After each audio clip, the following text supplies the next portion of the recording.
MCM coverage of MHS Sports is proudly presented by Repel Pest Solutions.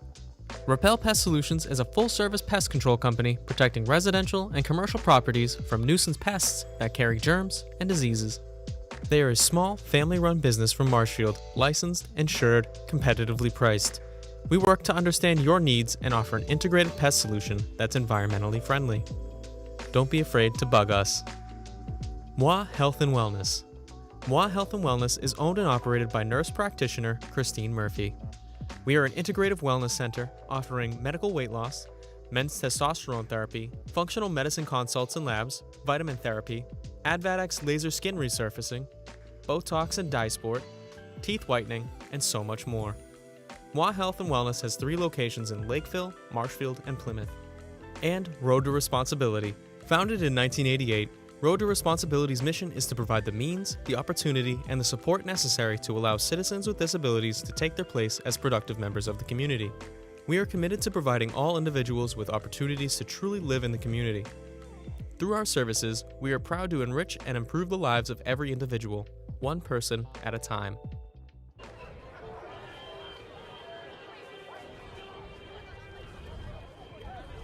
Full Friday night here at Whitman-Hanson Regional High School for tonight's Patriot League matchup. The Marshfield Rams taking on the Panthers from Whitman-Hanson. 2 teams with a very opposite season that has gone so far, but they meet here in the final regular season of the game. Will Nicholson alongside Andrew Youngworth.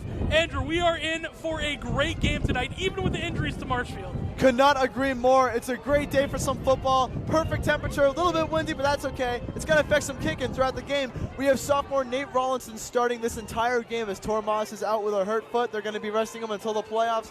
This is the final game of the regular season, so let's see if the Rams can close out the game strong. Whitman-Hanson's going to start the ball in the second half, so it's going to be the Marshfield defense getting out in the field first. And Marshfield's defense has been rolling over the last couple of weeks. Absolutely. They have scored on defense so many times. They've had interceptions across the board.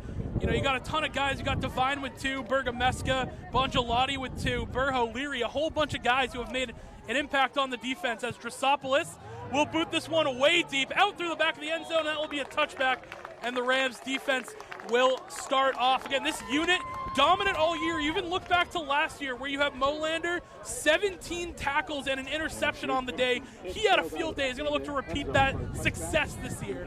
Yeah, Molander coming off of a fantastic game last year and a fantastic season at that. This season, Molander's leading the team with 77 tackles and 6 tackles for loss. So let's see if Molander can rally up his defense, get a good start here. The Panthers standing at 1-6 right now, not the season they wanted to have, missing out on the playoffs. A young team, but trying to step up here and, you know, maybe give the Rams a run for their money. It's first down and 10. They'll go under center, take the snap.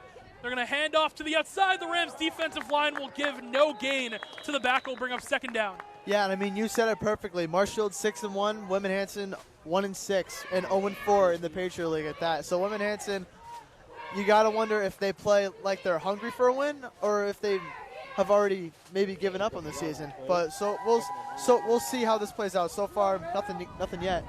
Be second down, a gain of about 2. So Rams defense looking to hold on strong here. The senior captain Johnny Walker on the carry for the Panthers. Shotgun now for Whitman-Hanson, back to the right of the quarterback. They're going to take the snap, look to pass. Plenty of time, throw over the middle. That ball hit the ground before he reached his receiver. Incomplete, bring up third down. Yeah, good coverage for this Marshfield defense coming off of some phenomenal wins like Plymouth North and Silver Lake. Like those types of games were completely fed through the defense. Last week, Will Devine and Charlie Leach are coming off of phenomenal games, both with 8 tackles and 2 tackles for loss. They were on fire last week. And the biggest question mark for the Rams is, can the sophomore Nate Rollinson get it done in a huge game? He's got all of his weapons back. Brady Crowley active, as well as Charlie Carroll, and Aiden Nicholson returns to the offensive line. So weapons back, but the defense has to do their part. It's a third down and about 8 on the first down, 2-yard run. Whitman-Hanson will go in the shotgun once again. Back moves. Quarterback drops back. Looks to throw to the outside. That ball is off the hands of his intended receiver, Keegan Holt, on the coverage. They'll first force a 4th down and a punt for the Panthers. And Will, you were just talking about this offense with Nate Rollinson starting and all the weapons around them. You were right. Brady Crowley is coming back for the first time since, I believe, Bridgewater Raynham, right? Yeah, was that the game he got injured ago. in? So Brady Crowley First time back in over a month. And we have receivers Charlie Carroll and Cole Summers back, as well as O-lineman Aiden Nicholson. So we have and Nick Gerard, the starting center. Yep. So we have the entire starting lineup around Nate Rollinson to help the kid out in his first full career start. Liam Riley out there has got a lot of snaps in his success in blowout games. He's on the punt unit right now. They're going to drop back. Brilliant, the man deep to return. This punt will land at about right the 50, and Brilliant has a shot to return it. He's going to the near side of the field. Brilliant gets a block to the outside. Still on his feet. He cuts it back up. No one tackles Brilliant. He finally stepped out of bounds. Did he? Waiting for the call. It looks like he stepped out of bounds. For now, it will stand a touchdown. And the senior wide receiver off the kickoff takes it to the crib. And that's what we've been looking to see from Jake Brilliant all year. Lucas Verkeisen has so far been the Rams' dominant returner, but Jake Brilliant able to turn this one back from the 45. The bounce went his way, so he was able to return that one properly. Great run there from Jake Brilliant. And what awareness of the footwork there from the senior wide receiver. He's had to step up with Charlie Carroll being down, and he does it once again. The fancy footwork to keep his feet in bounds all the way down the sideline. He finds the end zone. The Rams strike early, and Drossopoulos will be on for the extra point. Well, so that's one way to score points when your senior quarterback is down. Have your special teams unit do it. Absolutely, and you said Jake Brilliant's needed to step up this year, and he has done nothing but that with 508 receiving yards and 7 receiving touchdowns so far this season, and now a 55-yard returning touchdown. He has done nothing but good things for Marshfield this year, taking on this huge role that he was not intended to have originally. 100%. Drossopoulos, as always, automatic from the extra point will make it a 7-0 lead for the Rams. 10:57 remaining in the first quarter, and now the Rams will kick this one back off. And their defense and special teams, I mean, we can't understate how phenomenal they have been. Luke Leary had a fumble return for a touchdown versus the homecoming game, I believe. I'm blanking on it. I think it was P. North, maybe. It was last week, yeah. So he got a touchdown like that. Bongelati, 2 interceptions. So many guys on this defense have got it done. It might be because of the turnover chain. Who knows? And you mentioned it. Like on defense, they've been getting it done. On special teams, they've been getting it done. Phoenix Beauregard with 2 blocked punts. And I might have to add, did you see Phoenix Beauregard's block around the 50-yard line during Brilliant's return? Got he absolutely pancakes that kid right there. That was a great block by Phoenix Beauregard. Yep. Super good special teams kid. Beauregard has been a utility guy. He had 2 blocked punts last week, too, so he has been on fire. One of them returned back for a touchdown. And so many weapons on this Rams team, so many young guys who have stepped up throughout the season to give them the 6-1 record. Drossopoulos will boot this one again. It's going to take a bounce, and now will roll into the end zone. Will be another touchback, so Drossopoulos 2 for 2 on the kickoffs going back in the end zone, and the Whitman-Hanson offense will retake the field. So with everything that's happened so far, we're going to have to wait a little more for Nate Rollinson's first career start, which I'm super looking forward to. This defense going to continue to step up. Jake Ekstrom, senior captain, with 3.5 sacks and 35 tackles, with 9 tackle for losses at that. And David Sheehan, new guy this year for the varsity team, has had over 2 sacks so far this season, so he's been getting it done. Same with Jack Stevens, who had a sack last week against Plymouth North. This D-line has been shutting it down. Yeah, they have been on fire so far, and it's allowed them to develop some of their younger guys, which you see come into play now with the injuries. First down and 10 for the Panthers. In the shotgun, back to the right, receiver comes in motion. Going to take the snap, hand off to the back up the middle, and the Rams defensive line there to meet him. A decent gain, but second down nonetheless. Yeah, Marshfield's going to continue to roll. They're too used to the running game at this point with all the running backs that they've played in the past. And Whitman-Hanson's senior captain is also a running back. I believe Johnny Walker is their starting running back right now. So yet another senior captain at the tailback position that Marshfield's going to have to face against. They have Brady Markowski as well as a senior captain running back. So they are really working the backfield right now. And it should be a running game, we assume, for this whole unit. Man going to go in motion. They're going to take the snap, handoff up the middle. No, it's a QB keeper trying to get upfield, but the Rams defense stop them short, bring up third down. That was a speedy read option, but that was a great stop by the defense. Defense unable to be fooled by the read option there, which they've actually done a very good job at stopping throughout this whole season. The defense has not fallen for many of the read options that we've seen in the past. And that was senior quarterback Austin Breheny on the quarterback keeper. Another captain. A lot of experienced guys on this team. The Rams got to look out for that. These guys know what they're doing. It's a third down and about 5. Marshfield defense trying to force their second 3-and-out in the first quarter and the game. 9:35 remaining in first quarter action. Brehenny going to get under center. He's got 2 backs with him. And 1 wide receiver split all the way to the near side of the screen. They'll take the snap. Counter, trying to get to the outside, but the whole Rams defense there to swarm, get everyone down. Molander comes to make the cleanup hit, and I believe Leach in there as well. Will Devine and Charlie Leach are able to read that perfectly. Alex Molander comes in to clean the play up, and that's what the defense has been running through recently. Will Devine, Charlie Leach, as I've already mentioned, coming off of a phenomenal game against Plymouth North. Alex Molander has been leading the team all season with his 77 tackles and his 6 tackles for loss. Alex and Will, 2 key senior captains this year, and I won't be surprised if next year Charlie Leach gets announced as senior captain when it's his time to be a senior. Yeah, he has been a guy who has stepped up. He had to step into a varsity role this year, more responsibility. He has answered the call. It'll be a 4th down and 6, and Whitman-Hanson forced to punt this one back to Brilliant, who weighs just above that 50-yard line for the Rams. Similar situation to last time. Panthers going to bring everyone back in. Rams might have been looking for a block. Bergameska will drop back as well for the fake. This one will get booted deep. It's a better kick this time, and Brilliant decides to let that one go. He threw up the fair catch, and this one will settle right at the 38-yard line. And now the first look at this Marshfield offense with sophomore quarterback Nate Rollinson getting his first varsity start. Should be interesting. Absolutely. It's time to see what the kid got. Unlucky bounce there for Marshfield. Marshfield's going to get the ball at around the 33-yard line. It's time to see what this sophomore has got, as he's going to be the future of the Marshfield football program at the quarterback position. And what better way to prepare yourself than by getting all these key players around you. You got seniors like Charlie Carroll, Jake Brilliant, David True, but you also got sophomores like Luke Richardson and possibly Cole Hennigan that you're going to be playing with for years to come. Also, Lucas Fakaisen at the tailback. Rollinson in the empty set. He's going to take the snap, throw. He's got Crowley, but just slightly underthrown on the slant route. He gets hit as he throws, too. Bring up 2nd down. Yeah, and that was a collapse on the old lineman right there. There was good pressure there from Whitman-Hanson. Not much Rollinson could do there. Good pressure. He was able to get right back up after the hit. 2nd and 10. Let's see them rebound. True in the backfield, and he has been electric on the ground this year. 324 yards on the ground, 4 touchdowns. They're going to have to rely on him heavy today with a young quarterback in leading the charge. 2nd down and 10. Rollinson in the gun. He's got True behind him. 2 receivers, top of your screen, 1 at the bottom.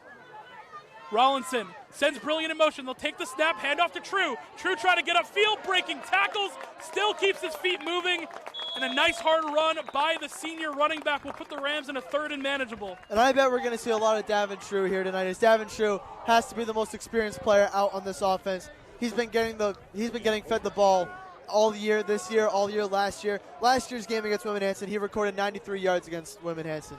It's going to be a 3rd down and 4 for the Rams. Rollinson in the gun. He's going to send a man in motion once again. Hand off to True. True trying to get upfield, gets hit in the backfield, but he falls forward. He should have enough for a Marshfield 1st down, and they will move the chains. He did pick up the yardage. Rams, I thought they were going to move the chains at least. No, they called a 4th down. Okay, so they signal it will be 4th and short. Carroll will come out. Summers will come back in the 2 tight end set. It's 4th and about 1. It was close. Officials won't give the Rams a spot. Crowley, Summers in the backfield. Crowley moves up in motion to the running back, True. They'll hand it off. True up the middle, and he has plenty for a 1st down and more, crossing the 50-yard line.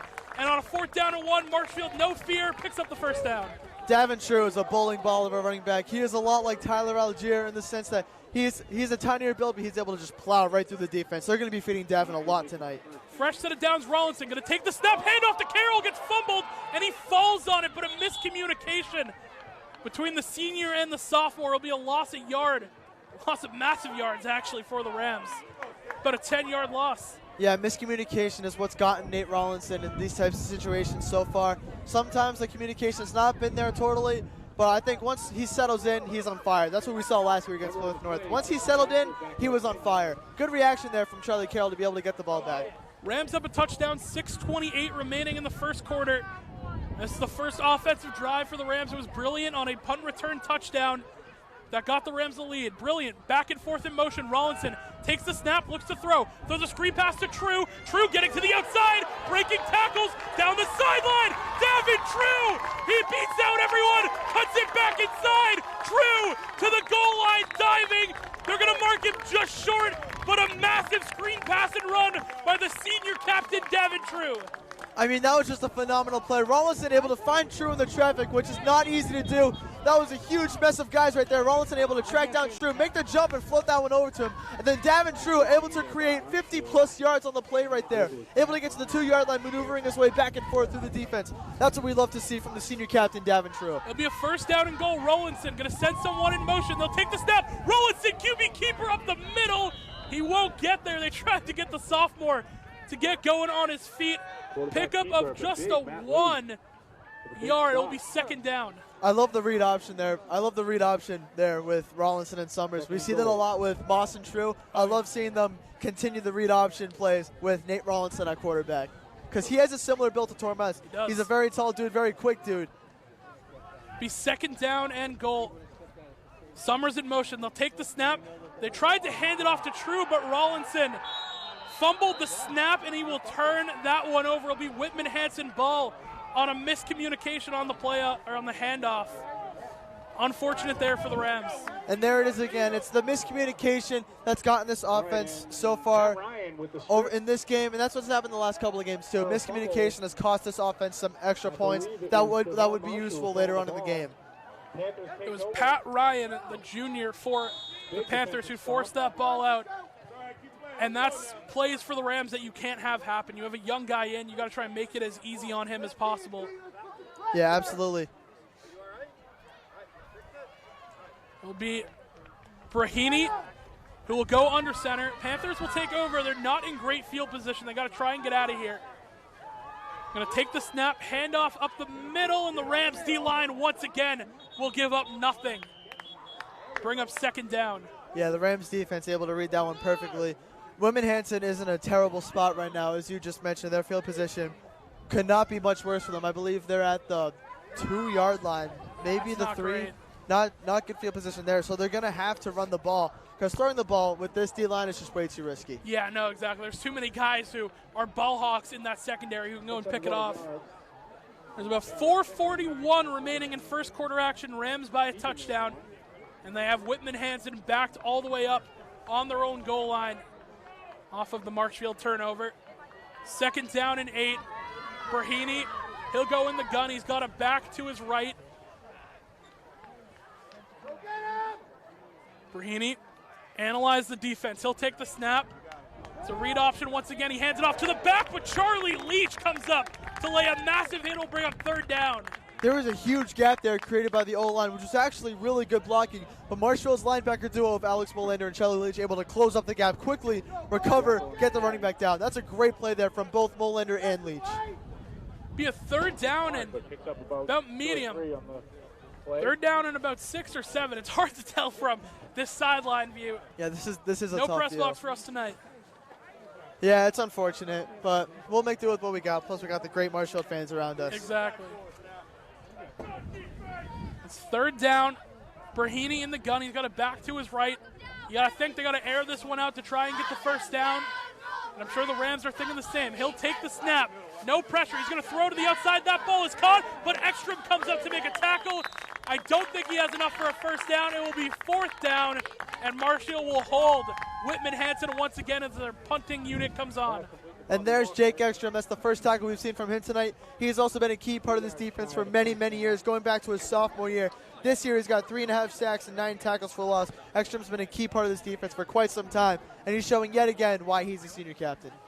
He has been dominant so far this year. Big part of this Rams defensive unit where he's able to get pressure off the edge. And, I mean, he gets out in space on a pass play just like that. Again, he can do it all. So Whitman-Hanson going to pump this one away. Brilliant. Settle right around that 40-yard line of Whitman-Hanson. Move everyone in. And punt this one deep. Brilliant, going to fair catch it. And we'll just let it take a bounce off the poison. And the Panthers will down it, but Marshfield, great field position, and they need to get in the end zone, it feels like, here to give this offensive unit some confidence. Yeah, absolutely. It's time to give this kid Rollinson some confidence. Let's see if he's able to bounce back from the mistake on the first drive. Because as I mentioned, last week, once he settled in against Plymouth North, he was a problem for Plymouth North's defense. He got his first career passing touchdown last week to Aiden Summers, which was great to see. And so far this game, he's actually already had some great plays. That screen pass to True was a phenomenal IQ play there from Nate Rollinson. So let's see how he recovers here and how the offense gets back on track and hopefully makes it some multiple It feels like it's just about consistency with Rollinson. He's a young guy. He has flashes, but just has to put all the pieces of the puzzle together on a drive here. It'll be first down and 10, Rams in Marshfield territory. Rollinson in the gun. He's got True behind him in the backfield. Crowley goes in motion from right to left, now back to the right. Rollinson, take the snap, hand off to True, up the middle, Davin True, running off of tackles. It'll barrel in inside the 20-yard line, first down Marshfield. Davin True's had a phenomenal start so far this game. He's had multiple 20-plus yard plays where he's maneuvering back and forth through the defense, able to tear up the secondary. Great start there for Marshfield's offense on this drive. 2 minutes and 15 seconds remaining in the first quarter. Rams with the ball trying to put together a touchdown drive. They got close last time, just couldn't find the end zone. First down and 10, Rollinson. Going to send Richardson in motion. Take the snap. Rollinson going to keep it himself. And he is wrapped up by the defensive line of the Panthers for a loss. It'll bring up second down. Whitman-Hanson has done a very good job reading these options so far. They have not tricked them once with the read options. I'm not sure if Marshfield's going to continue to stick with those. Let's see if Nate Rollinson airs one out soon. Carroll, who has been injured all year, now active, will come off right now. They'll bring in the extra tight end with Cole Summers alongside Brady Crowley. Aiden Summers, excuse me. Second down and long for the Rams. Rollinson in the gun. He's going to take the snap, hand off to True. Once again, True getting to the outside, plenty of space, getting to the goal line, but a flag is down on the field, and this one surely coming back on a hold.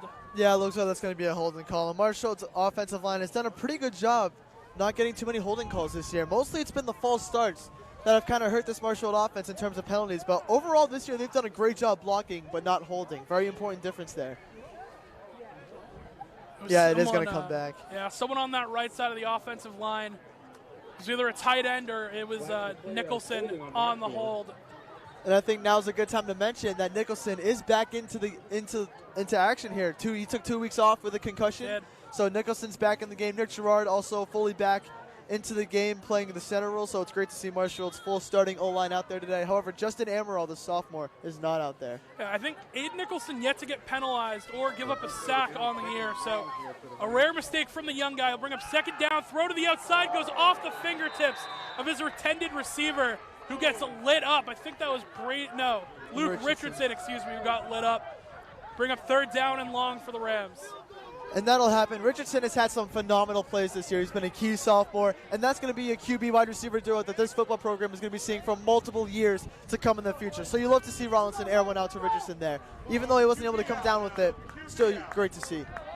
Be a third down and long, and Drosopoulos has the leg from this range if they can get roughly in position. They're going to hand it off to True. True getting upfield. He's got a gap. Davin True will run hard all the way down to about the 15-yard line. And the field goal unit with Nick Drosopoulos will take the field. I'm really interested to see how Nick Drosopoulos takes on the wind here, because as we have mentioned, it is very windy here. The wind is pushing probably double-digit miles an hour, I would say. It's up there. It's windy. It is pretty windy here, so let's see if Nick Drosopoulos can withstand the wind and sink this field goal right here. He'll be brilliant on the hold. Nick Drosopoulos on the kick. He made one last week from further back, but can he do it in the conditions? Snap is good, hold is good. Drosopoulos, he has the leg for it. Did he get it through? He did. So Nick Drosopoulos will go 2 for 2 for field goals in the last 2 weeks. And Rams have a 10-0 lead with 20 seconds left in the first. You know, it's not too often you see a high school kicker like Nick Drosopoulos, especially in a league like the Patriot League. I mean, being able to kick 30, 40-yard field goals with wind like this, that's impressive, especially he's only a junior. He's not even a senior yet. Exactly. So that is awesome to have a kicker like Nick Drosopoulos for multiple years in this program. 100%, and he'll only get better over time. They also have Stan Cavish as well in the punting unit. This might be one of the best punting units Marshfield's had in the last 5 or 10 years. I mean, got a guy like Drosopoulos. The only guy who I can think who had an impact on the game like this with his leg is maybe Ethan Grindle a couple years back. But other than that, Marshfield hasn't had as dominant of a kicker as Nick Drosopoulos. I mean, the punter used to be Davin True, the running back. Exactly, He used to be our punter. So having Stan Cavish for this year is great. Unfortunately, he is a senior, so we'll have a new punter next year. Thank God we didn't punt a lot last year. That wasn't a problem. Well, Drosopoulos will tee this one off, get ready to kick it off, 24 seconds. Rams with a 10-0 lead. And Drosopoulos, another deep kick. This one will land once again in the back of the end zone. 3 for 3, another touchback for Nick Drosopoulos as the defense for the Rams will take the field once again. Marshfield's defense looking to continue to roll. They've done nothing but shut down this Whitman-Hanson offense. They've had no solution yet on the running game, through the passing game, any sort of trick plays. Nothing has worked so far. 24 seconds remaining. Whitman-Hanson might just want to try and get to the quarter. Hasn't been a great one for them. I don't think they have picked up a first down yet. Yeah, I have to knock on some wood there. The commentator's jinx is real. Let's hope that remains true. Knock on some but metal. so far, you are correct. Whitman-Hanson has yet to pick up a first down. I think they've yet to leave the 30-yard line. Oh yeah. I'm in the Hall of Fame for commentator jinxes. By the way, I called a no-hitter the pitch before the no-hitter. You talked about it. Yeah, I did. That's the #1 rule in baseball. If you don't know. mention the no-hitter. I'm definitely in the Hall of Fame for the jinxes. First down and 10 for the Panthers. Brahini in the gun. Take the snap. He's going to try and run the option play, getting to the outside, but Leach and another Ram defender are there to blow that play up, bring up second down. That's Leach and Devine once again, as I've already mentioned a bunch of times today. Both had phenomenal games last week, posting up the exact same stat line of 8 tackles and 2 tackles for loss and 2 sacks. They're both having a great performance in the. Well, it's November now. I was going to say the month of October. They've had great performances in the recent weeks as the first quarter now comes to an end. It's a new month, a new game for the Rams. Last regular season game of the year, and the end of the first quarter is upon us. So we're going to take a quick break here on MCM, and we'll be back in just a moment. Don't go anywhere. MCM coverage of MHS Sports is proudly presented by Repel Pest Solutions, Moi Health and Wellness, and Road to Responsibility.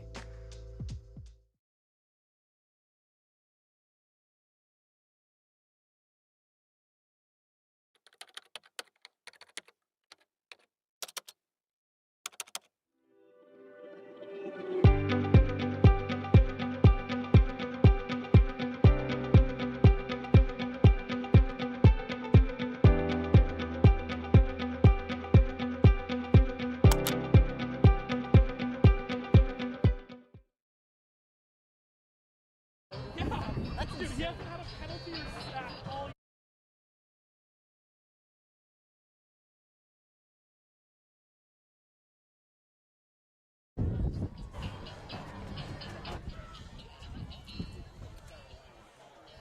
We are back here, Whitman-Hanson Regional High School. Rams with a 10-0 lead. Second quarter getting kicked off. Brahini on a second down and 10 in the gun. He'll take the snap, hand this one off to the back. No, it's a play action. He'll roll out to the right side, and that ball, believe, will fall incomplete. I don't think he was able to get his hands on that one. It will bring up third down for the Panthers. That's great coverage there from Luke Leary, the senior cornerback, as you've mentioned, has done great things for this Marshfield program over the last 2 seasons. Luke Leary had a great game last week against Plymouth North. He recovered that fumble for a touchdown. That was the first time Whitman-Hanson has aired it out, I'd say, like, not deep, but like aired it out beyond 10 yards, and Luke Leary able to shut it down right there. The secondary has not had to do much so far, as most of this defense has been through the D-line so far. And everyone on defense has done nothing but good things so far. Be a third down and long for the Panthers. They have not had a successful drive so far this game. Brahini in the gun, Holt calling over Leach to come in coverage. Brahini drops back, he's gonna look to throw to the outside, that ball is caught. First down picked up, and cutting it upfield for the Panthers. They will have enough for a first down. Believe that was Lucas Hamilton on the reception. Pass complete to number 6. And they will move the chains for Whitman-Hanson. So there's your first down of the first down of the game. Well, there's the jinx that we were all waiting for. I'll put it in the compilation. Believe it, I have a compilation. We'll throw it in the compilation. I'm not even joking.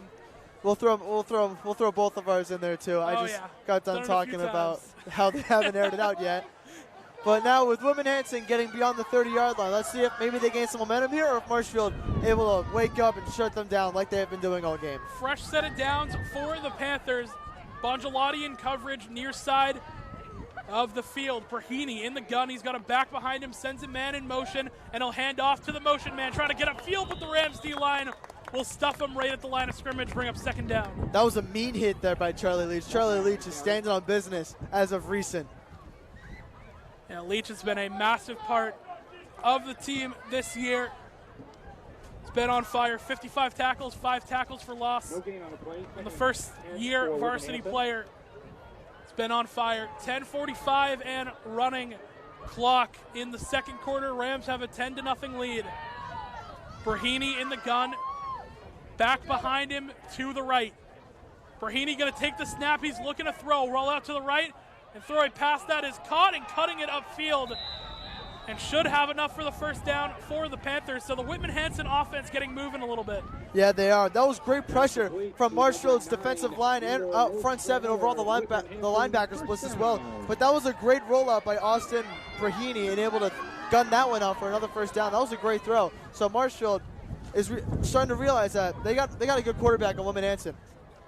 Yeah, might have to bring in that extra D-back unit, bringing in Leary, Bergameska. That seems to be the call right now. Only 3 down linemen for the Rams with Ekstrom lurking from that D-line position. Will be first down and 10 for the Panthers. Brahini in the gun. He's got a back behind him. 2 receivers bottom of your screen, 1 at the top.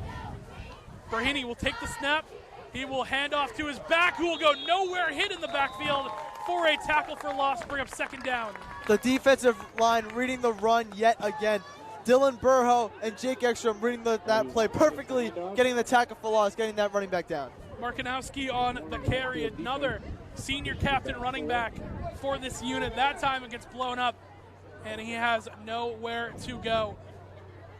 So now they have even less D linemen than they just had. Phoenix Beauregard checks in for Jack Stevens. Yep. So right now they got 3 D linemen up front with a whole lot of secondary, and then the linebacker duo of Bolander and Leach. Too, who's just kind of lurking around. Now he'll get down. And Marshfield showing blitz right now with Molander.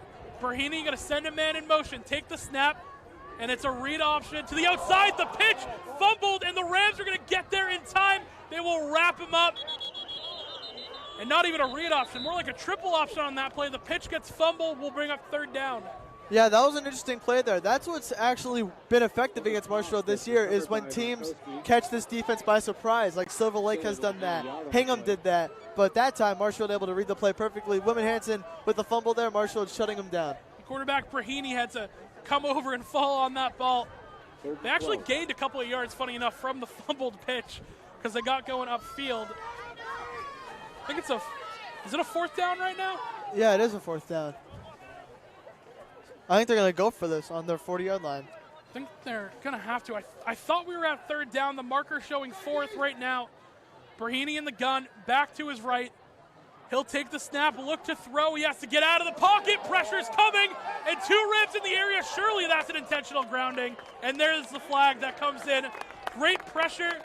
One of them was Burho, and I think Cosman was the other to get home to the senior quarterback. Yeah, it was. That was the 2 juniors, Dylan Burho and Andrew Cosman, who have been key players on this defensive line all season, both with Burho being a D end and Cosman being in the center of the D line. Both of them have done phenomenal things for this defense this year. Great pressure there from both of them to force the intentional grounding. Yeah, Brahini just didn't want to give up a sack, threw it out of bounds. No one in the area, and the refs will confirm it right now, intentional grounding. So Cosman will come out. They're going to bring in another defensive player. So you were right. The marker showed 4, but it was not fourth down. So now it's fourth down. Now it is fourth down. So they are going to punt it. Yeah, I was very confused why they were going to go for it on 4th and long at their own 40-yard line. It didn't seem right. No one is back right now. There we go. Okay, brilliant's going on. There he is. No one was back to return for the Rams early. 7:59 remaining in the second. Rams 10-0 lead on the Panthers. The 6-1 team taking on the 1-6 Panthers, and Coach Aruka has to call a timeout. So we will take a quick break here at MCM. We'll be back in just a minute. Don't go anywhere.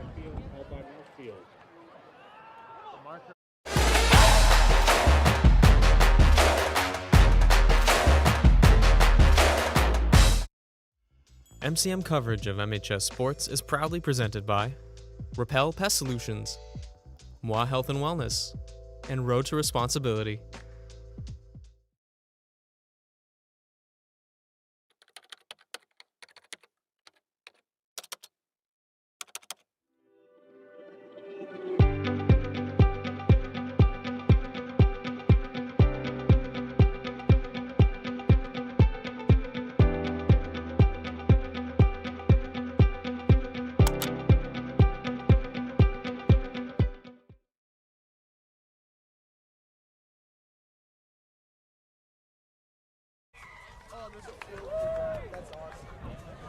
Welcome back to Whitman-Hanson Regional High.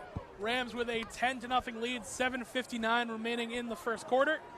And a 4th down and long. They're going to have to punt this one away. Pressure coming, and the Rams almost got there in time. Brilliant will handle the fair catch.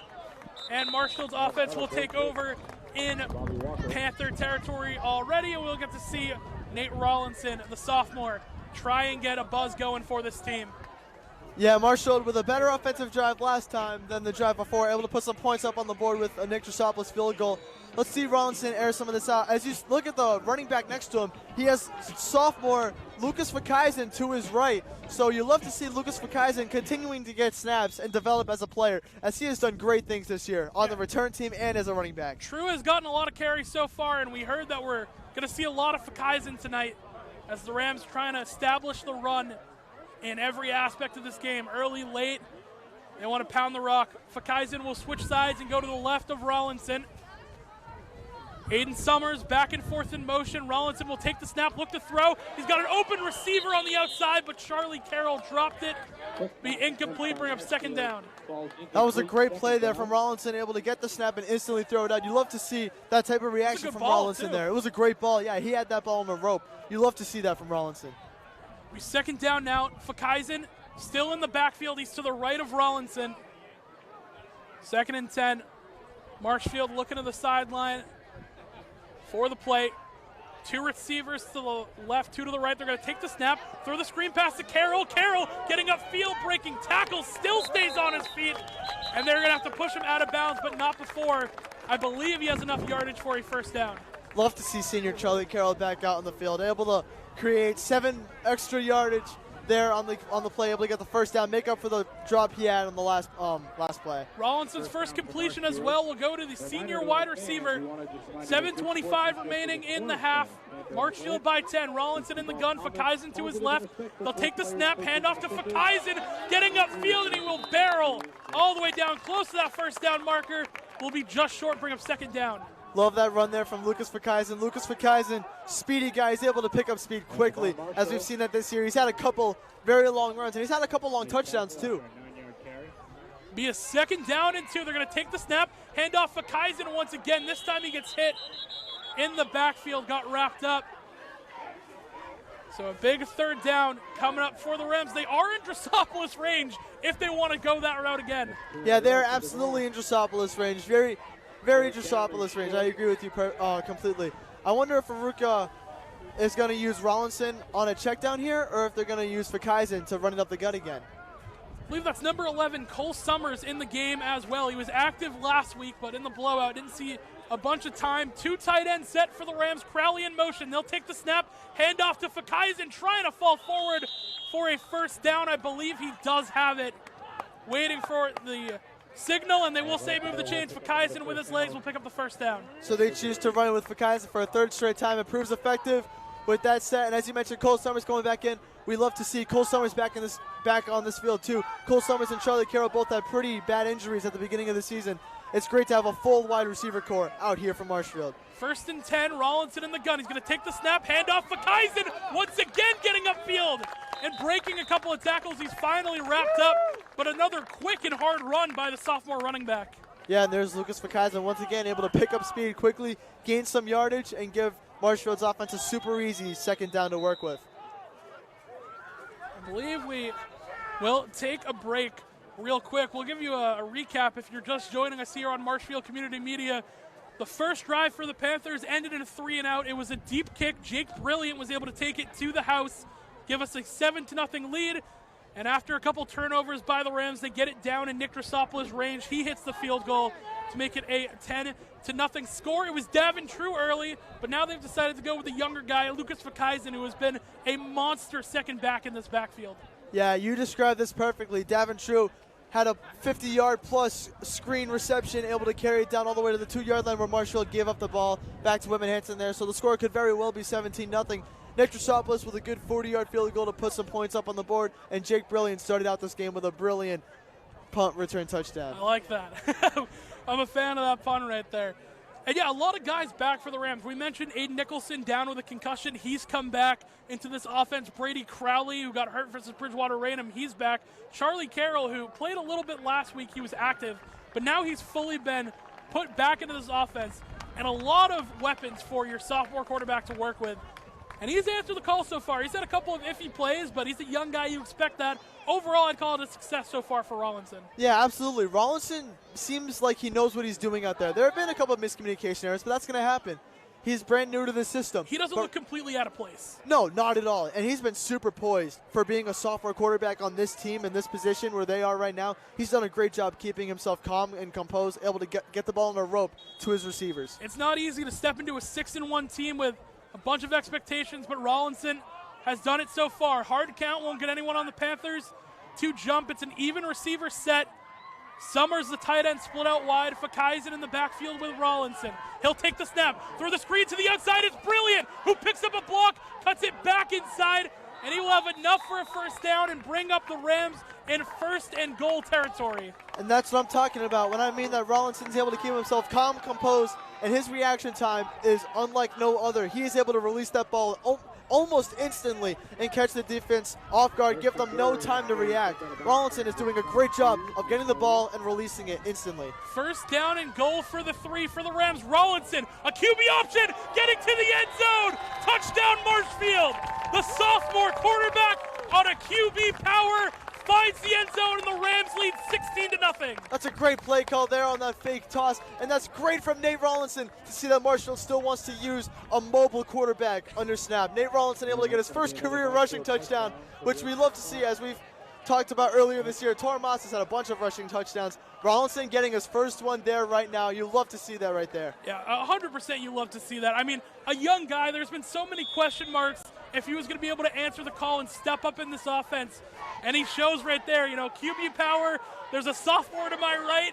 I'm still taking it in by myself. And a 2-point try. It's brilliant. To the outside. He's going to throw. And it's caught. A 2-point conversion converted. Trying to get a look at who that was. I believe it was Summers, number 88. It was Aiden Summers. Jake Brilliant, surprisingly, not the first time he's pulled that play off this year. Oh, yeah. We've seen Jake Brilliant throw that ball in the 2-point conversion multiple times this year. So that's another play that Marshfield has in the back of their pocket whenever they want to use it. The Rams got their swag back, 18-0, 5:14 remaining in the half. And a big drive for the Rams to take the lead. And the defense also been on fire. It has been an all-around great game by the Rams. Yeah, absolutely. This defense is continuing to roll. That drive was super important for the sophomore quarterback, Nate Rollinson, who was able to take the ball in himself and get the Rams up 18-0. You love to see Rollinson run it in himself instead of passing it this time. So they're already incorporating Rollinson into so many different creative plays, which shows that the coaches trust him fully and completely with their playbook. Marshfield getting ready to kick this one back off. It has been a 3-for-3 touchback kickoff for the junior kicker, Nick Drosopoulos. And a chance for 4-for-4. He's going to boot this one deep. It's just a zone kick. This time it will land short, and Whitman-Hanson will return it. Return man trying to get to the outside, but a whole bunch of Rams there to wrap him up. Good coverage by Marshfield. 5:08 remaining in the half. The Panther offense will take the field. Yeah, Marshfield's defense is going to look to continue to roll here. Last time was the first time they did not force a 3-and-out. However, they still were able to force the punt and give their offense great field position. The goal is no different. They look to do that as they have all of their starters out there right now. So a fully experienced defense who has had plenty of action so far this season for all the new guys who have settled in perfectly, like David Sheehan, Jack Stevens, Ryan Brigamesco. They've all had some key plays this year, and the defense just looks to continue to roll. It's funny how these trenches players for the Rams have become a strong point, because going into the season, that was the big question if they could compete. And they have answered the call. 1st and 10, Brahini going to take the snap. It's a read option, trying to get to the outside. Ekstrom got fully held, and they will throw the flag on that. Brahini will be wrapped up. But, I mean, if I, with my bad eyes, can see it from here, it's for sure a hold. Yeah, I mean, there was nothing to it there. It's just a classic holding call. Very obvious. Refs are able to call that one. So that's going to just hurt Whitman-Hanson even more. It's Whitman-Hanson not been able to get much done. And that's just going to help out Marshfield's defense, who has had a near stellar performance so far tonight. It was a good design from the Panthers as well. They get to the outside, but, I mean, they had a good seal on Jake Ekstrom. I know he's a hard guy to block, but you got to let him go when you're getting to the outside. They hold on a little too long, and it will back Holding on the play. them up 10 more yards. Will be 1st and 20 for Whitman-Hanson. You said it, 450. though. You said it. Whitman-Hanson has had some very creative plays. Oh, yeah. They just got to be consistent with it. It's Yeah, absolutely. It's tough. This team has struggled so far this year, and you can see the gaps where they've struggled, but still not a terrible team for what we've seen at any point today. I mean, No. you're not down by 1 million by Marshfield in the Patriot League. That's already a win. Brahini going to take the snap, throw to the outside. That ball is caught by his intended receiver. Jamison Bongelati comes up to make the tackle, and we'll get some of that penalty yardage back. It will still be 2nd down. I mean, you're right on what you said right before the play. Marshfield has had better starts. Like, against Plymouth North, they were up 19-0 within, Oh, yeah. I think, 3 First minutes. couple minutes. Yeah. So Whitman-Hanson has shown that they are better than a 1-6 team, which is another great team for the Patriot League to have. 100%. Patriot League has been competitive this year, but it has felt like it's been Marshfield and everyone else when it comes to the Patriot League. I mean, it feels like a walk in the park for these guys when they get to these matchups because you play these hard teams so early. You play your Mansfields, your Methuens, your St. John's Prep early in the season. You get battle tested early. And we have a timeout, so we're going to take a quick break here on Marshfield Community Media. 4:13 remaining. Rams lead 18-0. Don't go anywhere. We'll be right back.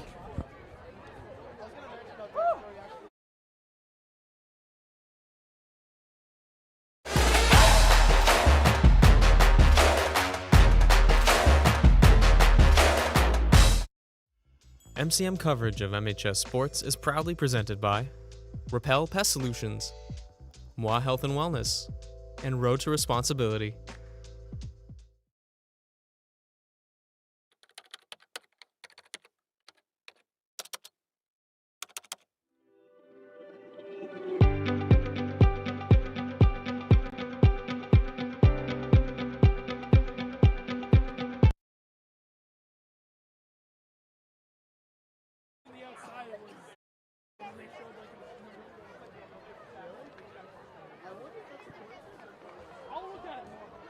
Second and long for the Panthers. We are back here at Whitman-Hanson. 2nd and long for the Panthers. Brahini in the gun. He's got a back who he's going to motion out. He'll take the snap, look to throw. Throw deep to the outside. That ball will fall incomplete and go out of bounds. It'll bring up 3rd down. Yeah, a little miscommunication there on the offensive side. Quarterback was under the assumption that he was running a different route, gunned it out. Unfortunately, he wasn't there. So that's going to make it 3rd and 15 for Whitman-Hanson. Not an ideal situation for the Panthers, who have not gotten much done on the offensive side of the ball. It'll be a big 3rd down for Whitman-Hanson. 3rd and about 15. 3rd and 15. Shout out to the video board. They have been correct every time on the down to go distance. Making it easy on us. Brahini in the gun. He's got it back to his right on a huge 3rd down. Rams with an extra D-back. Brahini, throw to the outside. That ball is caught. I don't think he'll have enough for a 1st down, but what a great catch by the Panthers. Bring up 4th down for the Rams. Aruka's going to take a timeout, and you got to think the Panthers probably punt this one away. Yeah, I'm assuming the Panthers put this one away. I don't want to undervalue that catch, as you already mentioned. That was an athletic catch. That was a really good play. Yeah, Whitman-Hanson's going to punt this one back to Marshfield. Marshfield looking to gain good field position once again. Marshfield, I think the worst field position they've had was on their own 33-yard line, and that was off of a really unlucky punt that went the Panthers' way. Probably should have been at around the 45, maybe 50. But let's see if Brilliant's able to receive the ball and not call a fair catch, able to maybe work his way around and get them on Whitman-Hanson's side of the field. Yeah, it's good to see on the sideline. It's Charlie Carroll and Tormax from Moss, chopping it up right now. And, you got to hope for the Rams. He will be back soon. Rollinson holding his own, though. He's been good. He has a touchdown rush on the day, a couple fumbles and a couple turnovers. But, you expect that from a young guy. So far, he's been able to weather the storm and not give up massive plays that have led to the Rams going down. Yeah, I agree completely. I think Rollinson has exceeded expectations so far with his position right now. He's done nothing but positive things for this Marshfield offense. He has had a couple of miscues, but again, as you mentioned, that will happen when you're a sophomore 100%. Coming into a very complex system that Marshfield has. Marshfield obviously takes football very seriously. They have a million plays in their playbook. And it's a lot of pressure. On the offensive line side as well, they were talking about how confident they are in Rollinson. He's a young guy, but everyone on this offensive line, for the most part, aside from Bongelati, also very young. And they know that's their guy going forward, so they have confidence in him as he will get ready to get the ball back. Whitman-Hanson will punt this one away. It's a long punt. Brilliant will call for the fair catch, and we'll just hold on Rams will start off on their own 40-yard line, and Rollinson in the offense will take the field. Still solid field position. You take a look out there. Crowley's going to be out there. I'm still looking for Crowley's first reception back since his injury. Rollinson got a bunch of weapons around him, as we've mentioned a bunch of times. There's 3 minutes left in the second half. You got to wonder if maybe Marshfield choose the clock out to end the half with a score, or maybe they drive down the field quickly. We've yet to see Rollinson air one out like Moss does all the time to Jake Brilliant. So maybe we see Rollinson air one out for maybe 20 yards. Yeah, he's had a couple of completions, but they've mostly been just screen passes, couple checkdowns, which I think is good to get your young guy in a rhythm. But, you know, he's coming off of a high right now where he just ran in that touchdown. We'll see what Aruka and the rest of the offensive coaches will put together for the sophomore quarterback. Davin True back in the backfield. So the senior captain back in. It's a tight formation for the Rams. Crowley goes in motion from left to right. They'll take the snap. Play action. Throw that ball. And it is dropped once again. A little behind Charlie Carroll, but a chance to make the grab. He can't hold on. Will bring up second down. So, I mean, that's exactly what we were just talking about. He aired it out for about a 20-yard pass. Carroll unable to take that one down. It was close. It was a good throw because there was really good coverage on Carroll there. That was a good throw by Rollinson. So they will bring out the extra tight end. They'll keep Crowley in. The senior, the sophomore Aiden Summers will hit the sideline. Jake D'Antonio will come in. Second down and 10. Rollinson will send Crowley in motion.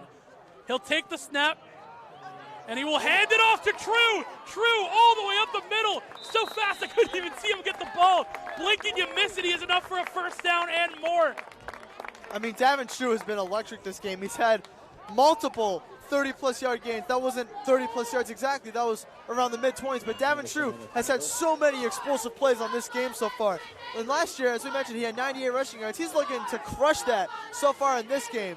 Yeah, and all-purpose yards. He's been phenomenal. They're going to hand it off to True.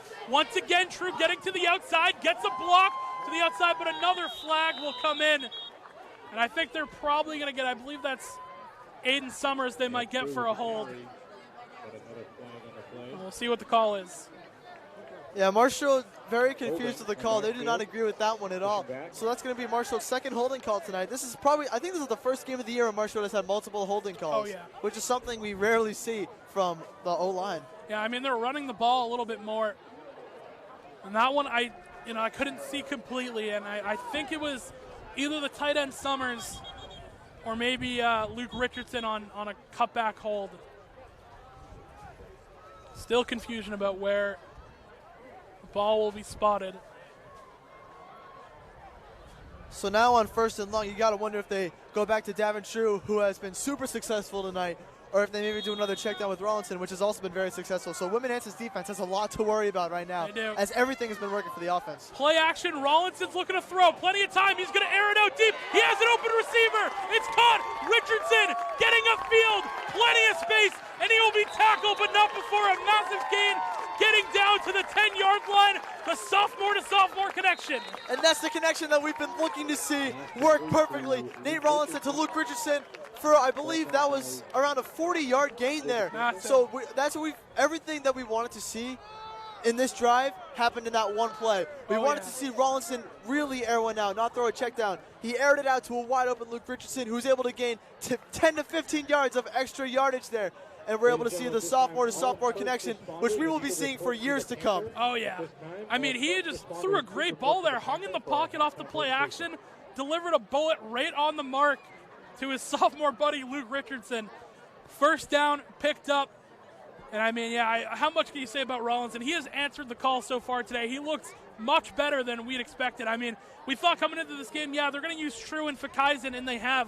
But they have also not been afraid to air it out with Rollinson and let him throw the ball. No, you absolutely love to see the amount of trust that the players and coaches alike have in Rollinson. Rollinson able to air it out, run it in himself. A lot of creative plays in the bag that you would not expect to see a sophomore quarterback coming in for his first ever varsity action to really see. Because in the previous games against Silver Lake and Plymouth North, Rollinson mainly only threw check down passes and ran a couple of read option plays. He has not been able to freely run the ball and freely air it out. This is the first time we've seen the coaches allow him to do that, which is great to see. It's a one tight end set for the Rams. It's Crowley, True behind Rollinson. You got Richardson, Carroll, and D'Antonio out there as well for the skill positions. Rollinson in the gun. He's got True behind him. First down and goal for the Rams from the 10. Rollinson going to take the snap, hand off to True. True cuts it upfield, getting to the goal line. He's going to be close. They're going to mark him down at the 1. It'll be a second down and goal coming up for the Rams. D'Antonio will come out. The double tight end set will go in. Double tight end set going in. This means that they're going to try to use True to get into the end zone and continue to extend True's perfect night against Whitman-Hanson, as he has had that 50-yard screen pass and a couple explosive runs. Both tight ends in the backfield with Rollinson and True. Going to take the snap, throw, that pass just incomplete, looking for Summers once again off his hands, and I think Rollinson knows he missed him there. Yeah, and that's okay. That'll happen. There's going to be a timeout here for Marshfield. And speaking on that play, that'll happen. Rollinson's had a bunch of great throws this drive. Rollinson kind of got in his head a little bit there, missed Summers, but that's okay. That was a good play call. That would have gone for Summers' second touchdown of the year. I think Summers is a sophomore as well. I think both the twins. The twins sophomores. are juniors. Oh, they're juniors, excuse me. So it would have been his second touchdown of still a fairly young career for Aiden Summers. He got his first last week on a Rollinson touchdown. Yeah, that would have been the second Rollinson to Summers connection. Exactly. Which is another duo that we'll see in the following years, 100%. Rollinson to Summers connection. Because as we've talked about a bunch of times this season, Marshfield's offense, the skill position players at least, are very senior stacked. The O-line, very young. Skill position players, wide receivers, running back, quarterback, very senior heavy with Moss, True, Carroll, Crowley, Brilliant, but they have and a lot of even guys more. coming up too. You got, Richardson, who's going to be around for a while. D'Antonio is a young guy as well. And you got Fakaizen, who looks like he's going to take over the backfield with no problem. Exactly. We're seeing a perfect mix of the current vets and the future young guys. It's Rollinson in the gun. He'll take the snap, hand it off to True up the middle, and he will walk it in the end zone. Touchdown, Marshfield. And there's Davin True extending his amazing night against Whitman-Hanson with a rushing touchdown. Davin True not recording as many rushing touchdowns this year as he has last year, but when they've needed him to, he has answered the call all year, as you like to say, Will. Oh yeah, all year, yeah, exactly. What a push from that O-line as well. Yeah. Getting that big push up front. And True, he didn't even get hit until he was like 3 or 4 yards into the end zone already. Pretty much walked it in. And it's easy when you got that healthy O-line back. It's 24-0. Extra point will be on. Brilliant with the snap, and Drosopoulos will kick this one right through the uprights, and good. A 25-0 lead with 1:56. And the Rams, this game has gone, pretty much exactly as we expected, going up big on the Panthers before the half. Yeah, the Rams have had a near-perfect game. On defense, they've shut down the defense when they've needed to. And on offense, they've driven the ball down the field with their sophomore quarterback. So this has been a perfect game so far for Marshfield. Everything that we've wanted to see, we've seen so far. The defense has been doing what they've needed to do. We've even seen some special teams action as Jake Brilliant took in a punt for a touchdown. It's been we've seen all units do what they've needed to do. Yeah, it has been an all-around great game for the Rams. Drosopoulos will get ready to boot this one off with 1:56 remaining. The Rams have been everywhere tonight. They've been in the backfield. They've forced groundings. They have taken special teams touchdowns. They've gone through the air with Richardson and Summers catching an extra point. And it's been an all-around great game for the Rams. Gunners will line up early, and Drosopoulos will get ready to kick this one off.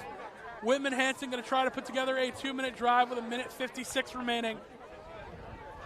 Drosopoulos will once again get a good leg underneath this one. Whitman-Hanson will have enough to return. D'Antonio will fall. He was the first man to get there.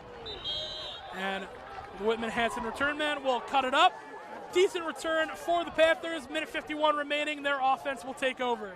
So the question that we were asking when Marshfield got out on offense on that last drive was, will they chew down all the clock and end the half with them scoring? And the answer to that was clearly no. We got 1:50 left in the second quarter with plenty of time for Whitman-Hanson to put up a drive, but we also have enough time for Marshfield to call timeouts and give their offense the ball back again before we enter the half, the end of the half here.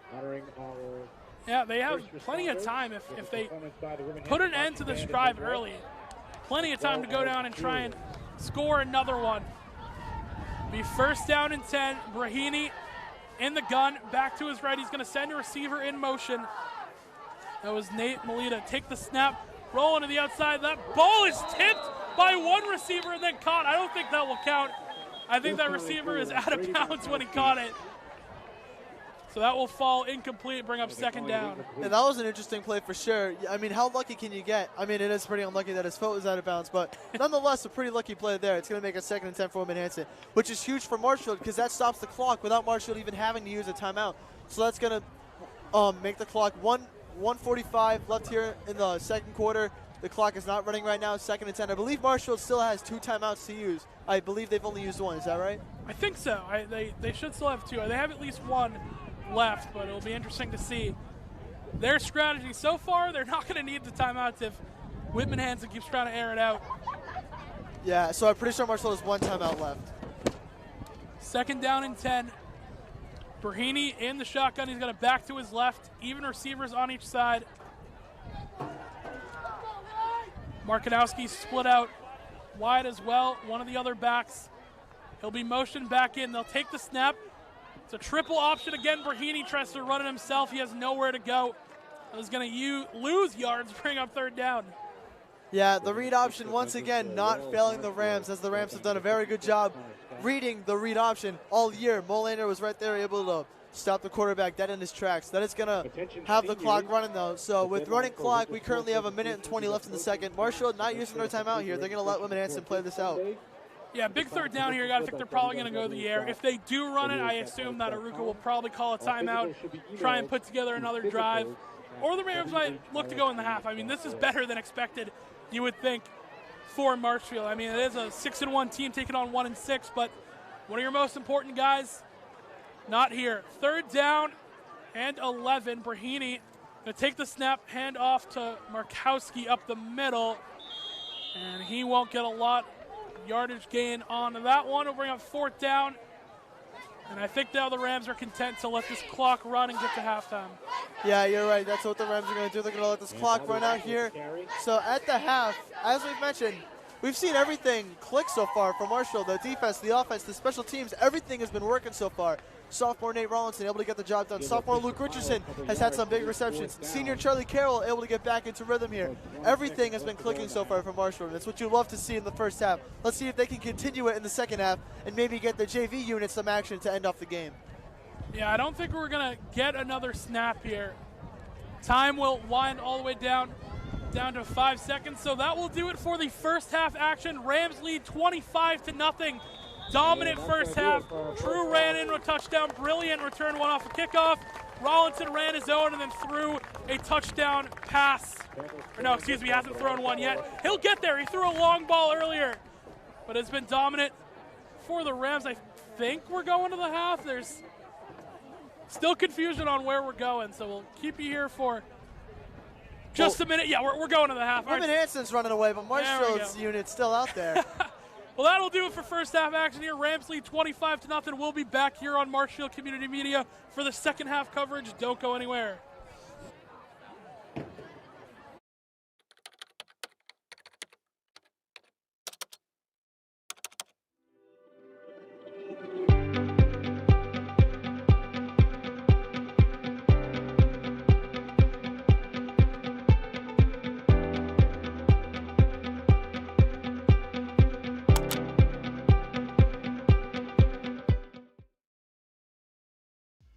MCM coverage of MHS Sports is proudly presented by Repel Pest Solutions. Repel Pest Solutions is a full-service pest control company protecting residential and commercial properties from nuisance pests that carry germs and diseases. They are a small, family-run business from Marshfield, licensed, insured, competitively priced. We work to understand your needs and offer an integrated pest solution that's environmentally friendly. Don't be afraid to bug us. Moi Health and Wellness. Moi Health and Wellness is owned and operated by nurse practitioner Christine Murphy. We are an integrative wellness center offering medical weight loss, men's testosterone therapy, functional medicine consults and labs, vitamin therapy, Advadex laser skin resurfacing, Botox and dye sport, teeth whitening, and so much more. Moi Health and Wellness has 3 locations in Lakeville, Marshfield, and Plymouth. And Road to Responsibility.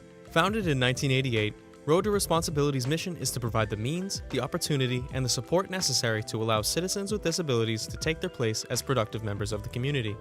We are committed to providing all individuals with opportunities to truly live in the community. Through our services, we are proud to enrich and improve the lives of every individual, one person at a time.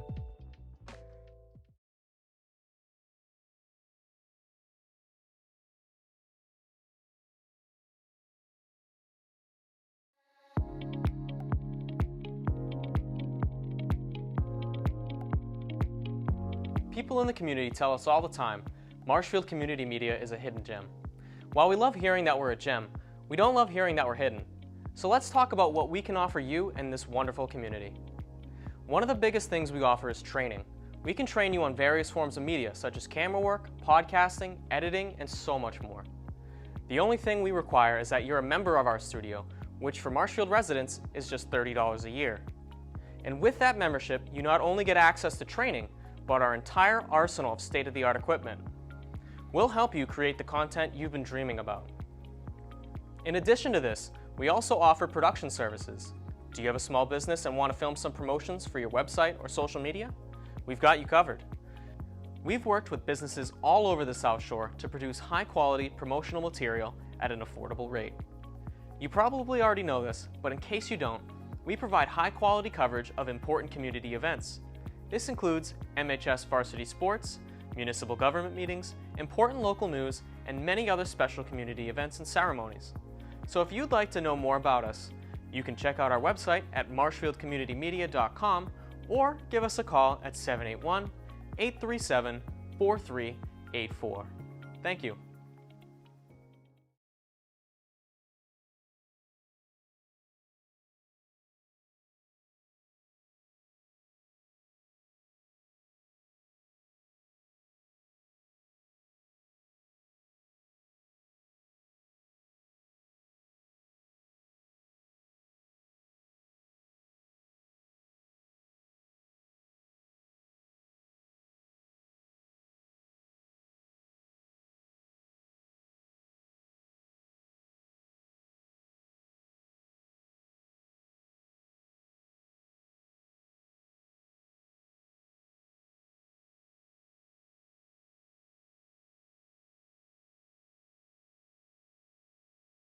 Marshfield Community News is powered by Tiny & Sons Auto Glass.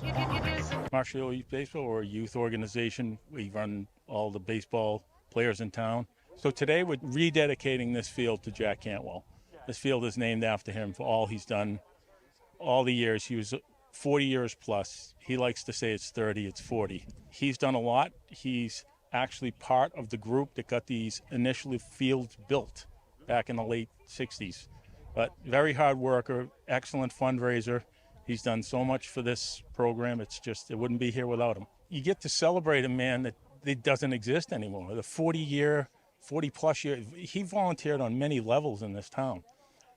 In the stuff that he's done, the people that he's helped, you don't get that anymore. He's done so much for this town. He's a great human being. Today, the idea was to make sure to rededicate the field, the Cantwell field that is here at the Recreation Center. That's one of the three that my dad helped create. It's a way for us just to celebrate that part of small town American life and to say thank you for my dad, Jack, and the countless others who did so much to make sure that this baseball league would succeed. It's nice to have all these folks to come out and show that continuum of people who care about our community. The most fulfilling is just to see the love and appreciation for my dad. My dad is a very quiet person. We always joke, he is a man of very few words. He's the one who gets his hands dirty to get a field built. He's the one that's out there, running, getting all the equipment on every Saturday and Sunday. Being over here, there's a building that they used to have to sort all the equipment. He was the treasurer. It was all these nitty-gritty things to make sure that children would have the opportunity to have a great experience in their lives. Marshfield Community News is powered by Tiny & Sons Auto Glass.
Marshfield Community News is powered by Tiny & Sons Auto Glass.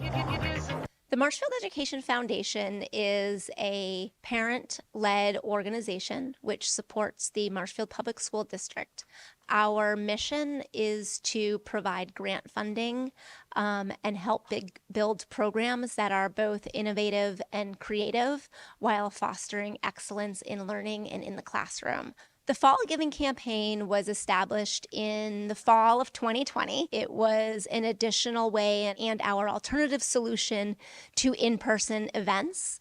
So we decided to run it in the fall as a capital campaign going out to residents and family members of the Marshfield community and the Marshfield Public School District, asking families and local businesses to donate to the Marshfield Education Foundation to help fund grants. And these were specific grants that we were going to be awarding during the COVID years.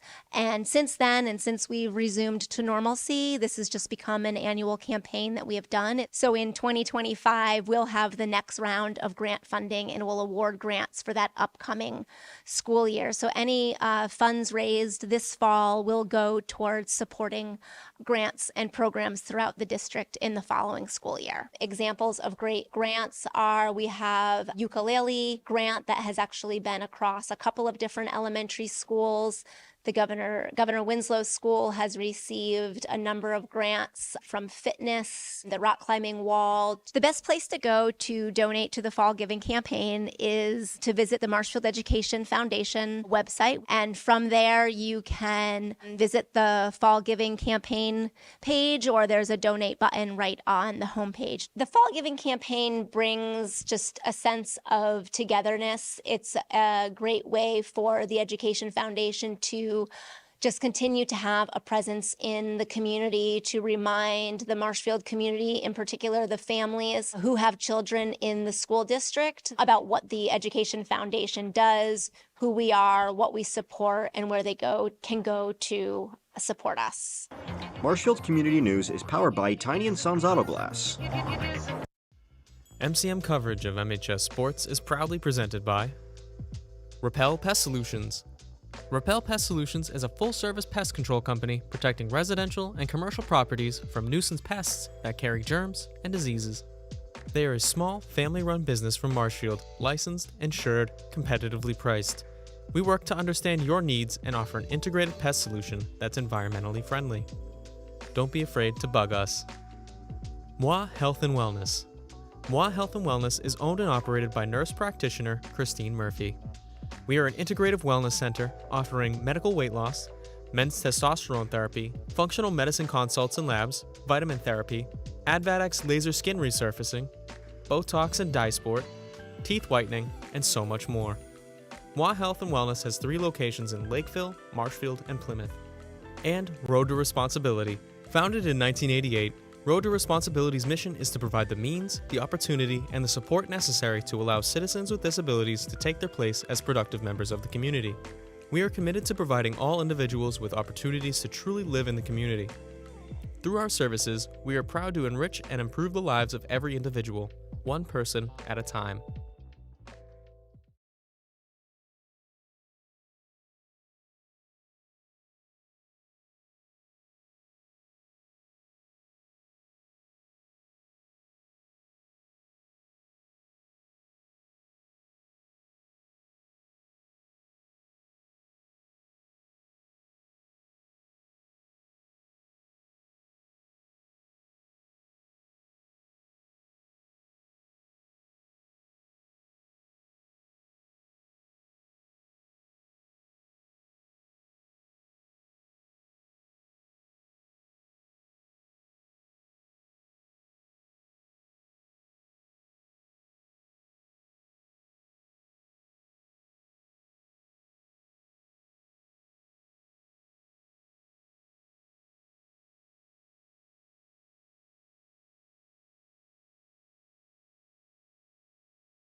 Only one who's not here.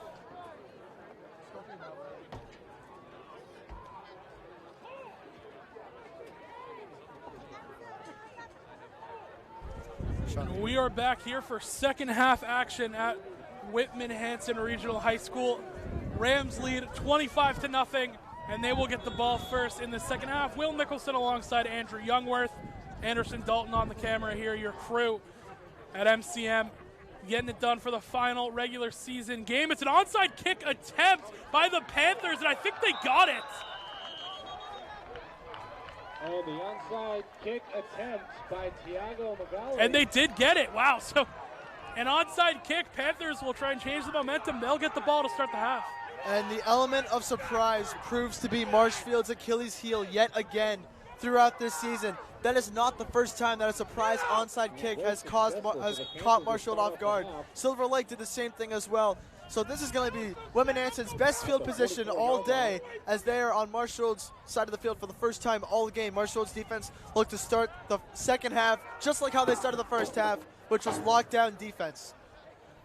Yeah, Marshfield coach is reaming that first line of the kickoff right now for not going up and getting the ball, letting that one happen.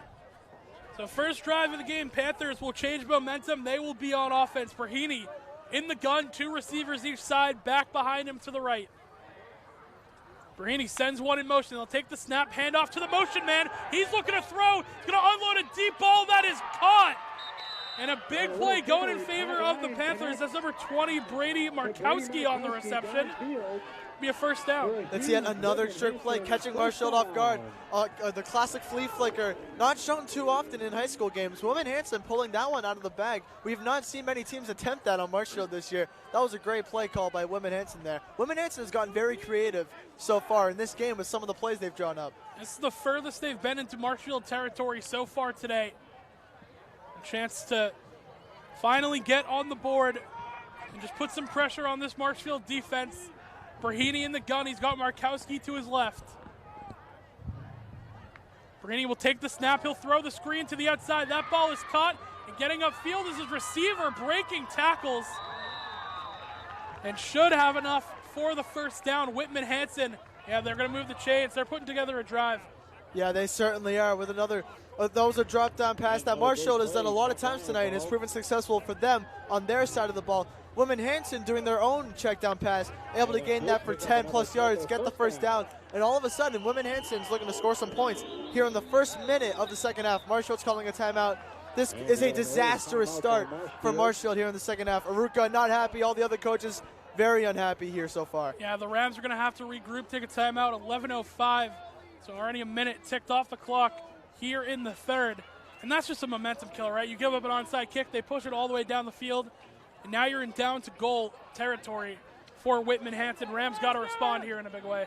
Yeah, I mean, if anything, I hope this just wakes them up. Marshfield looked a little bit lackadaisical in that flea flicker right there. Hopefully that wakes them up, kind of lit a fire under them, and now Marshfield hopefully should be ready to go, just like they have been all game. Yeah, the Rams have been locked in pretty much all game, too. In every asset of the game, they have been good. Just a couple of plays here and there can swing momentum. Whitman-Hanson inside the 10-yard line of the Rams. It'll be first down and 10, technically. The first down marker is on like the half-inch yard line right now, but it's essentially first down and goal as the Panthers will break the huddle.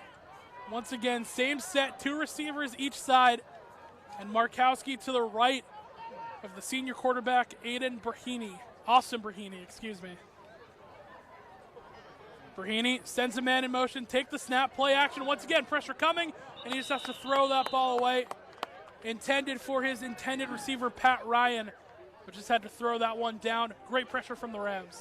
Yeah, it's the safety duo of Phoenix Beauregard and Will Devine, able to bring the pressure there and force the incompletion. So that's what Marshfield's defense has been doing all night, bringing in tremendous pressure to A, stop the run game, and B, put pressure on the quarterback so that he's unable to complete any sort of pass. So that's what they've been doing all night, and that's the first time we've seen that in the second half of Marshfield showing pressure and making Whitman-Hanson's offense super uncomfortable. Sophomore Liam Riley was in the game for a while as well, getting some action in there, bringing in the extra D back.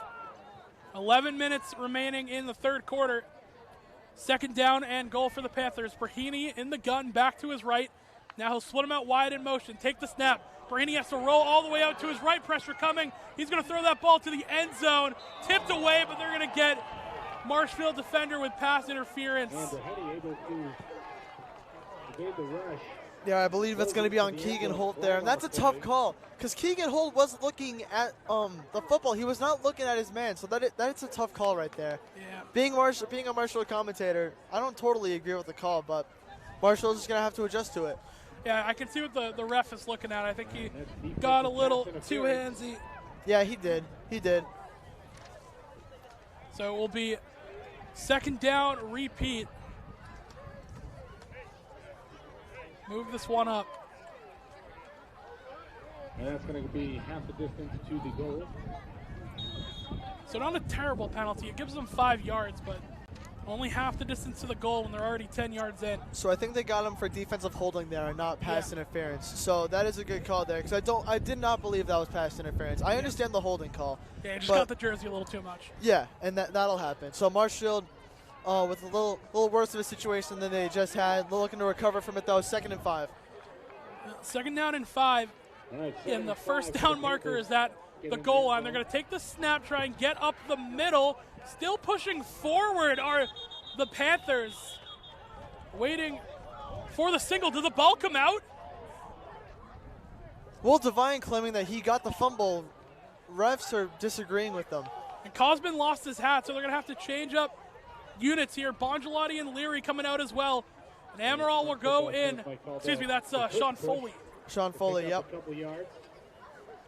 So interesting there from the Rams. It's going to be third down and short on that goal line. Marshfield defense trying to make a stand. I didn't even get a look at it. There's too many bodies on top of that pile. Devine thought he got the ball. Officials will disagree. 10:05 remaining in the third. Brahini under center. He's got a lot of backs in the backfield with him. He'll try and QB sneak it up the middle. Falling forward. Does he have enough? And on the second effort, he does. He'll be in the end zone for a touchdown.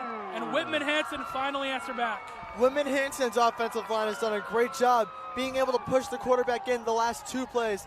Their O-line has created the perfect space for their quarterback to push through and get the touchdown. That was actually phenomenal blocking there from the O-line. Yeah, it was a good push up front. Panthers will try and kick this one through the uprights, make it a 25-7 game. So now if you're Marshfield, you got to look to recover from what was probably the worst case scenario for the first 2 minutes of this half. We got 9:50 left in the third. Marshfield looking to recover here. So we're finally going to see sophomore Nate Rollinson get back out there to start off the second half for Marshfield. Defense definitely going to get a talking to on the sideline from the coaches there, as they did not like anything they just saw. Yeah, no, that was, like you said, the worst case scenario. I don't think you can start off a half any worse. You're supposed to get the ball. You give up chunk plays. They run trick plays on you. Everything that could have gone wrong did go wrong. A defensive pass interference. So Marshfield will get the ball back, and the sophomore Rollinson will take over. As Aruka, you can probably pick up on our mic, is giving this defense an earful right now. Yeah, Aruka not very happy, but it's time for the offense to bring the momentum back towards the Marshfield side. We got Lucas Verkeisen in the backfield, who, as we mentioned, has been a phenomenal returner on the special teams unit. He has 167 return yards this year. Looking to maybe add on to that right here. Hopefully it's not a touchback. I want to see Lucas Verkeisen get going, because once he gets going, there's no stopping him. Yeah, Marshfield is not going to get fooled by that onside kick again. Look at all the numbers. They got 10 guys ready to get the onside kick if they try it again. And Verkeisen back deep and room to run underneath it if they go a little short kick. So Panthers will get ready to kick this one back off to the Rams. Verkeisen, the return man, back deep. Will they onside it again? They'll just squib it. And this one has a chance to go for Verkeisen. Verkeisen to the near side, gets a full head of steam. Verkeisen all the way down to the 50. Man, that kid is fast. A huge return for the Rams. And the offense will take the field. And that's what we were just talking about. Lucas Fakaiza, once he gets going, it's hard to get him to stop. He is a super, super fast kid. He runs track in the winter. Fakaiza able to give Marshfield great field position to start the second half for the offense. Time to see Rollinson hopefully air one out again. Time to see the offense continue to roll like they've been doing. Yeah, and if you're Marshfield, I think I would like to see them push down the field and just run the ball a little bit. Take some time off the clock. You got two great backs. Fakaizen will be the back to lead it out. Right now, Cole Summers in as well. So Marshfield, I would like to see them kind of pound this rock a little bit. Take some time off the clock with the big lead. It's Rollinson in the gun. He's got Fakaizen to his right. He'll look to the sideline. They were down a player, so Jake D'Antonio will run onto the field. Fakaizen in the backfield. Rams don't even know what they're doing right now, and a flag will come in on a delay of game. Wow. And Aruka is livid, and I don't blame him. Yeah, we've got a lot of miscommunication happening on this offense right now, and Aruka is not happy with anything he's seeing. Pretty sure D'Antonio is getting a word from Aruka right now as Charlie Carroll comes in for him. Marshfield so far seems to be a little discombobulated as the second half has started here. Nothing has been going right so far. Yeah, I think D'Antonio was supposed to be a motion man in there, but he came in late to the play and didn't fully get the call from the sideline, so he didn't know he was supposed to go. That's a tough break for the Rams. We'll back him up. They won't back up, actually, as Ruka got the timeout off in time. 9:44, 25-7 is your score. The Rams lead, but a tough start to the second half.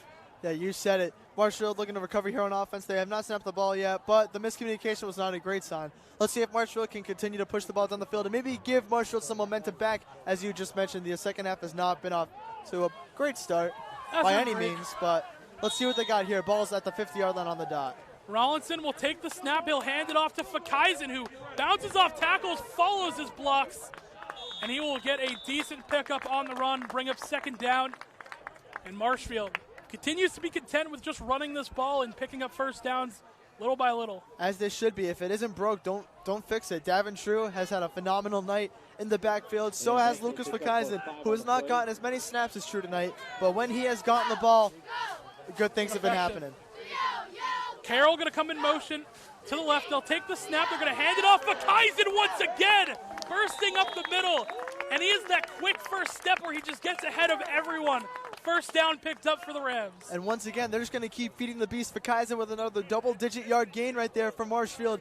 Fakaizen has been good at this all season, at being able to pick up steam very, very quickly and just being able to use his momentum to just plow through defenders. Same formation, brilliant in the backfield. They're going to send a man in motion and hand it off to the motion man. It's Carroll getting to the outside, cuts it back in, and Charlie Carroll has enough for a first down and more. Marshfield continues to move the chains. Great play there from Marshfield. Whitman-Hanson almost got Carroll down for a tackle for loss at the very beginning of that play. Carroll able to move his feet around, get around the tackles, and work fast from what could be a negative 2-yard gain into around a 30-yard gain. So that's a great run there from Charlie Carroll. Massive run by Charlie Carroll, who will line up in the backfield with Fakaizen. Rollinson going to send a man in motion. They will hand off Fakaizen up the middle. Gets close to the goal line. He might be just short. Waiting on the call. Looks like they are going to mark him just a yard short. And the sophomore with that quick burst of speed almost got in. Yeah, once again, Lucas Fakaizen able to turn up the engine very quickly, get his way up to almost the goal line, just about the goal line. And looks like Marshfield, looks like they're going to run the ball again with Fakaizen. It's Rollinson in the gun. They're going to take the snap. They're going to hand off to the outside. It's brilliant. He's going to walk in. No question about it. Touchdown, Marshfield. Jake Brilliant, his first rushing touchdown of the year. So Jake Brilliant, being a wide receiver, has gotten a touchdown on the return team and on the running game. Yet to have a receiving touchdown tonight, but regardless, he's put up 12 points on the scoreboard himself through multiple different ways of scoring. So you love to see the coaches able to use these players in a different way. He threw the two-point conversion, too. And he also did do that. He's so thrown Jake a two-point Brilliant conversion. is responsible for every possible way of scoring besides kicking it and catching it. That is quite crazy, and he's the holder for Drasopoulos as well, who was on to attempt the extra point. Trying to further the lead for the Rams. Snap is good. Kick, no question about it. Through the uprights and is good. 8 minutes left. Rams lead 32-7. And a quick drive to get them back out in front. Yeah, and you said it. I mean, Marshfield, quick drive, get them get the points back on the board, and maybe even more important, get the momentum back onto the Marshfield sideline. After the first 2 minutes of the half, the sideline was not happy, to say the least. I mean, It wasn't a very good start with the onside kick and the touchdown. But with the touchdown gain from Marshfield there, hopefully that's going to give the defense the momentum that they've had the last couple of weeks and hopefully get back to where they've been all game.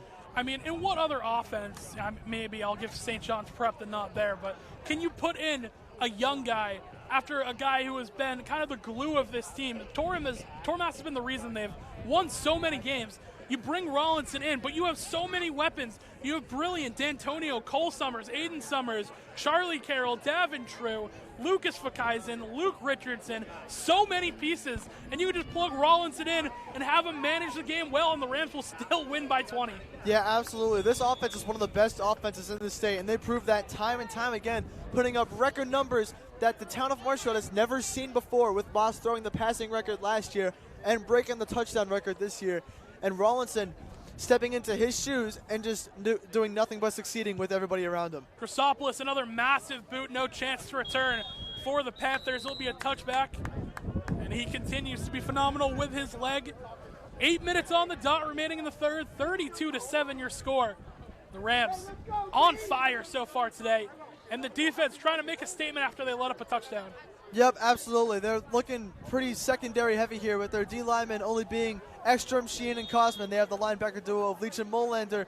And then in the secondary, they got Phoenix Beauregard, Jameson Bongelati, Luke Leary, Will Devine, all key players to this defense. Every one of those guys can have so many positive things said about them. Let's see how they open up the second drive of the half here.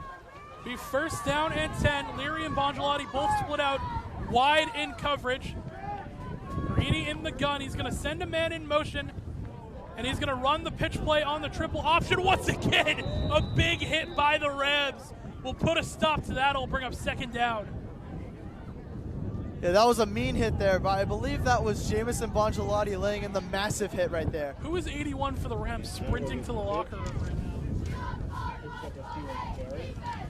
Trying to get a look at that. Not on the roster.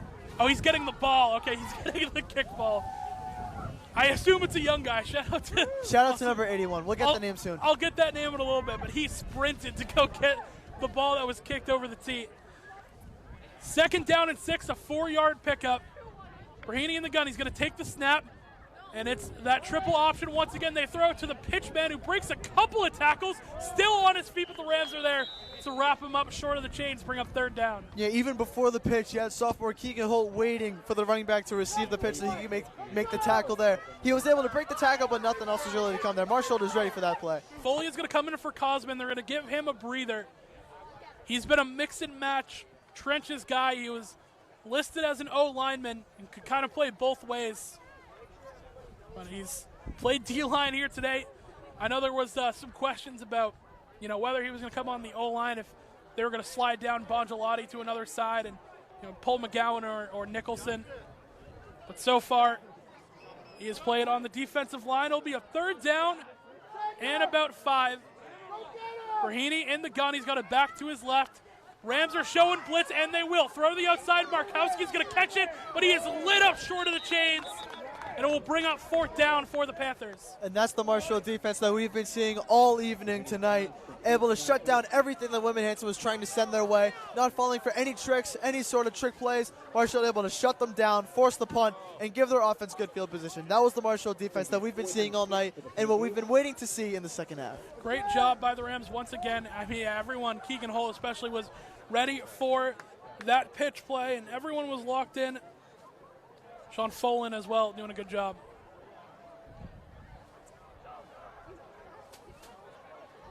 Rams will switch out personnel. It looked like the punt unit came on for the Panthers. And I believe they are going to punt it. Yeah, it took them a sec. I would look out for a fake here. This is something they would try and do to get back into the game. For now, Brilliant's deep to receive. Devine is going to follow the motion man. They're going to take the snap, boot this one away. Good pressure, couldn't get there in time.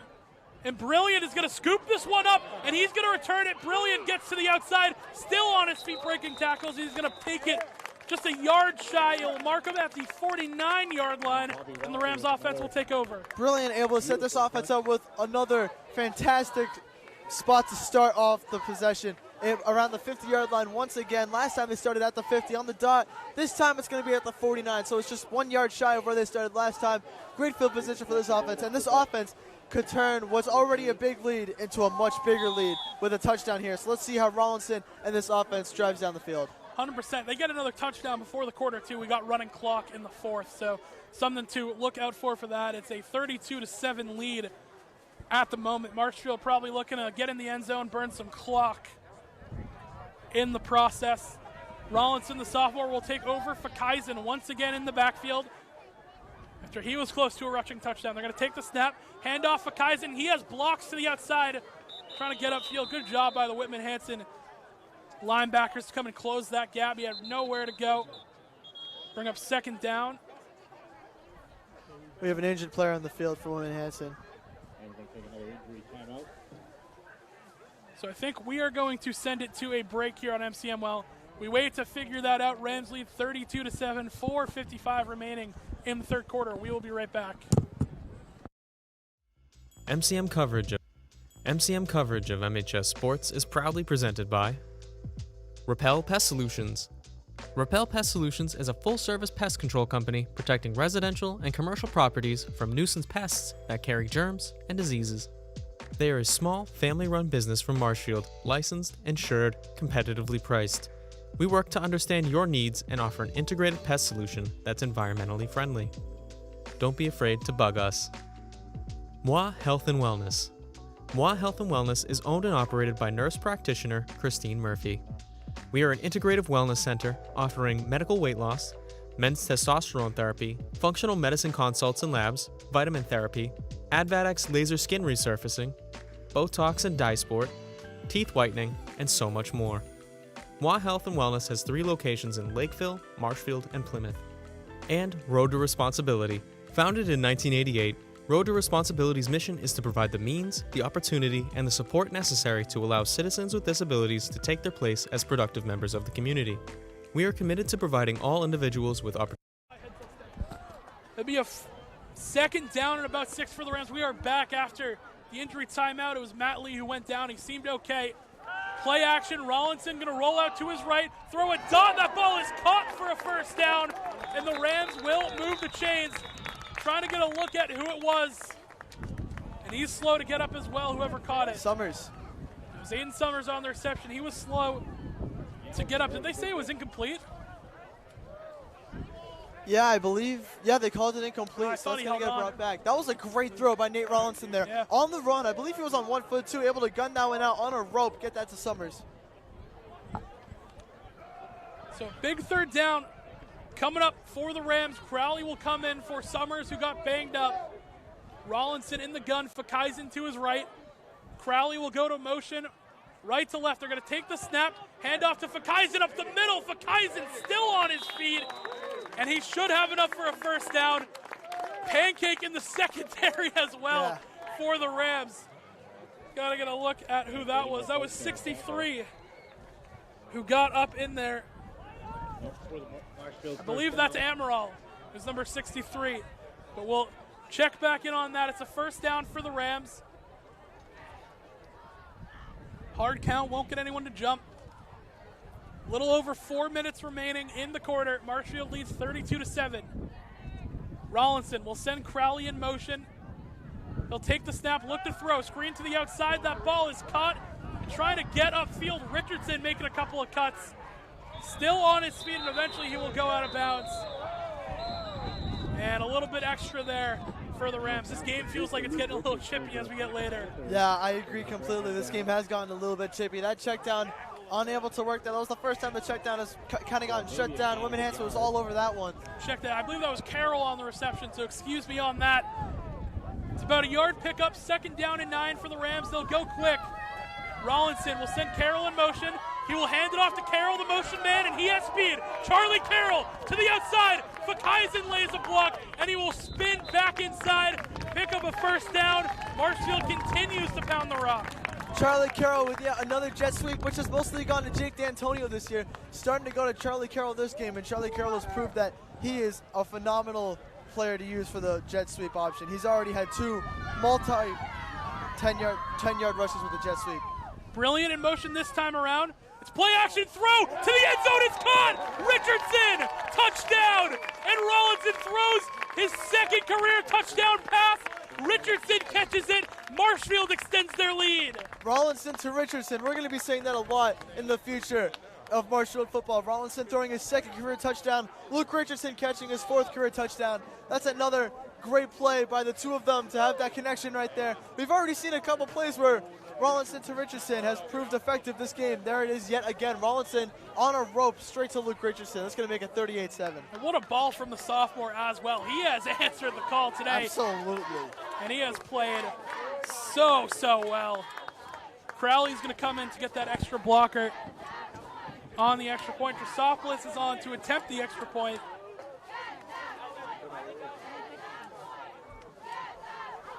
Snap, kick, good. And Drosopolis continues to be automatic. It's a 39-7 lead in favor of the Rams, and they continue to dominate in all facets of the game. After the tiny hiccup to begin the second half, Marshfield has done more of what they've done all game, which is rolling on all units of the ball. On special teams, they're doing what they need to do. They're giving the offense great field position. Then on offense, they're driving the ball down the field. The sophomores throwing touchdowns, rushing in for touchdowns. He's doing everything. And then on defense, the defense has been locking down Whitman-Hanson, not falling for any of their tricks, shutting down the passing and the run game. And so far, everything has been working perfectly for Marshfield, minus those 2 minutes to start off the second half. We'd love to see one of the first guys to come and greet Rollinson was obviously Coach Veruca, and then Tormas came over too. Let him know he's doing good in there as Marshfield gets ready to kick this one back off.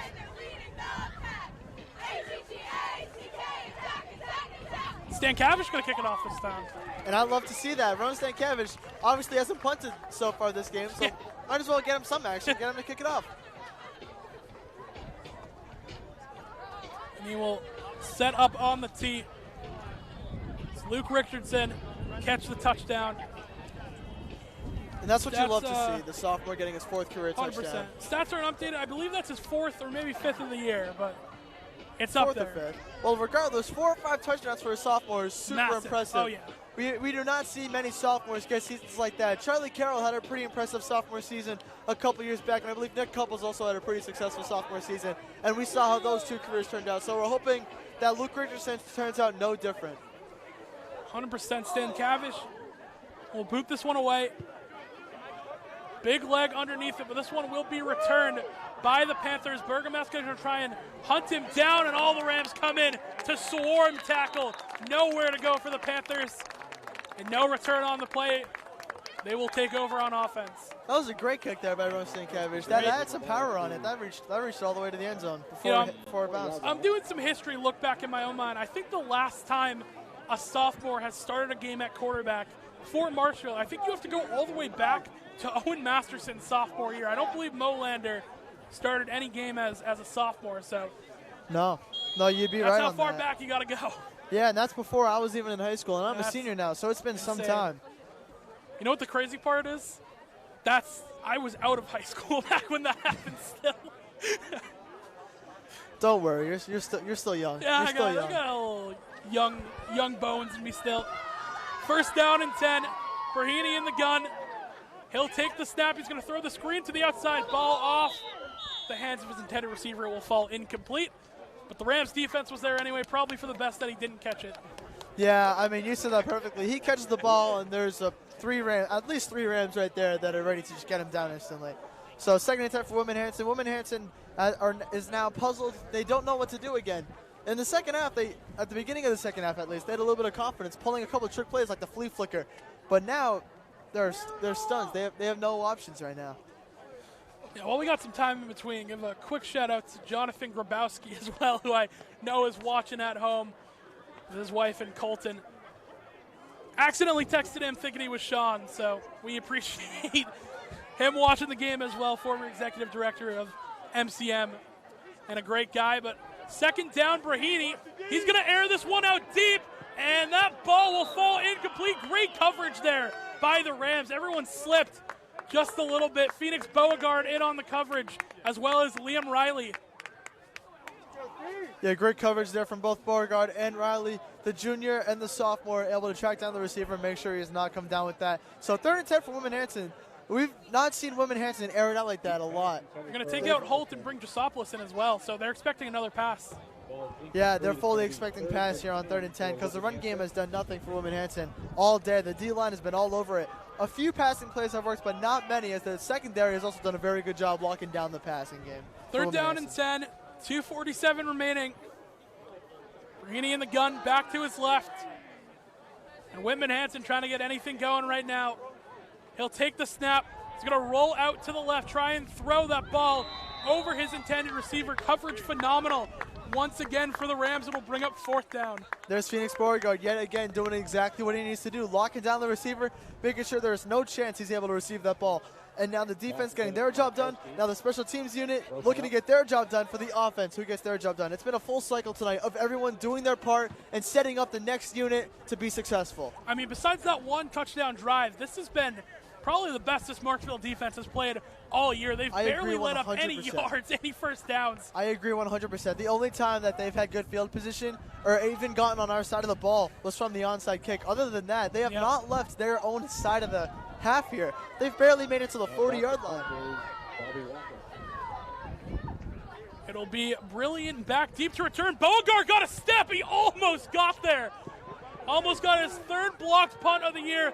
This one will take a bounce, and it's picked up. Is that Drasopoulos? Oh, my God, to the outside. What a play that is. The kicker just scooped it up and tried to get to the outside. It was a poison, but Nick Drasopoulos said, you know what, I got some green grass here. I'm going to try and take it. What a smart play there from Nick Drasopoulos, and I think Phoenix Beauregard actually did get a little bit of the ball there. I'm pretty sure that's why the punt was so short. Drasopoulos sees the ball bounce right to him, sees the grass in front of him. He goes, I'm just going to take this myself. Insane. So that's perfect field position for Marshfield's offense. And yet again, the special teams doing exactly what they need to do and then some.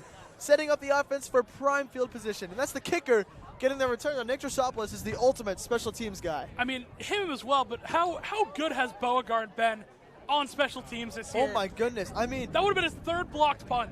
Yeah, he's already blocked 2 punts completely. He's tipped multiple. Bongelati as well has tipped a bunch of extra points. This Marshfield special teams unit is a special teams unit that not many teams have. It's super undervalued in the game of football, but that can win you and lose you games. Because with a good special teams unit, you get to start the ball at the 20-yard line like we're seeing right now. Well, penalty came in, so I think they're going to back the Rams up. They're gonna push that one back. Are they? Can't see. Okay, so they are going to back up the Rams. It was confusing for a sec. Probably a...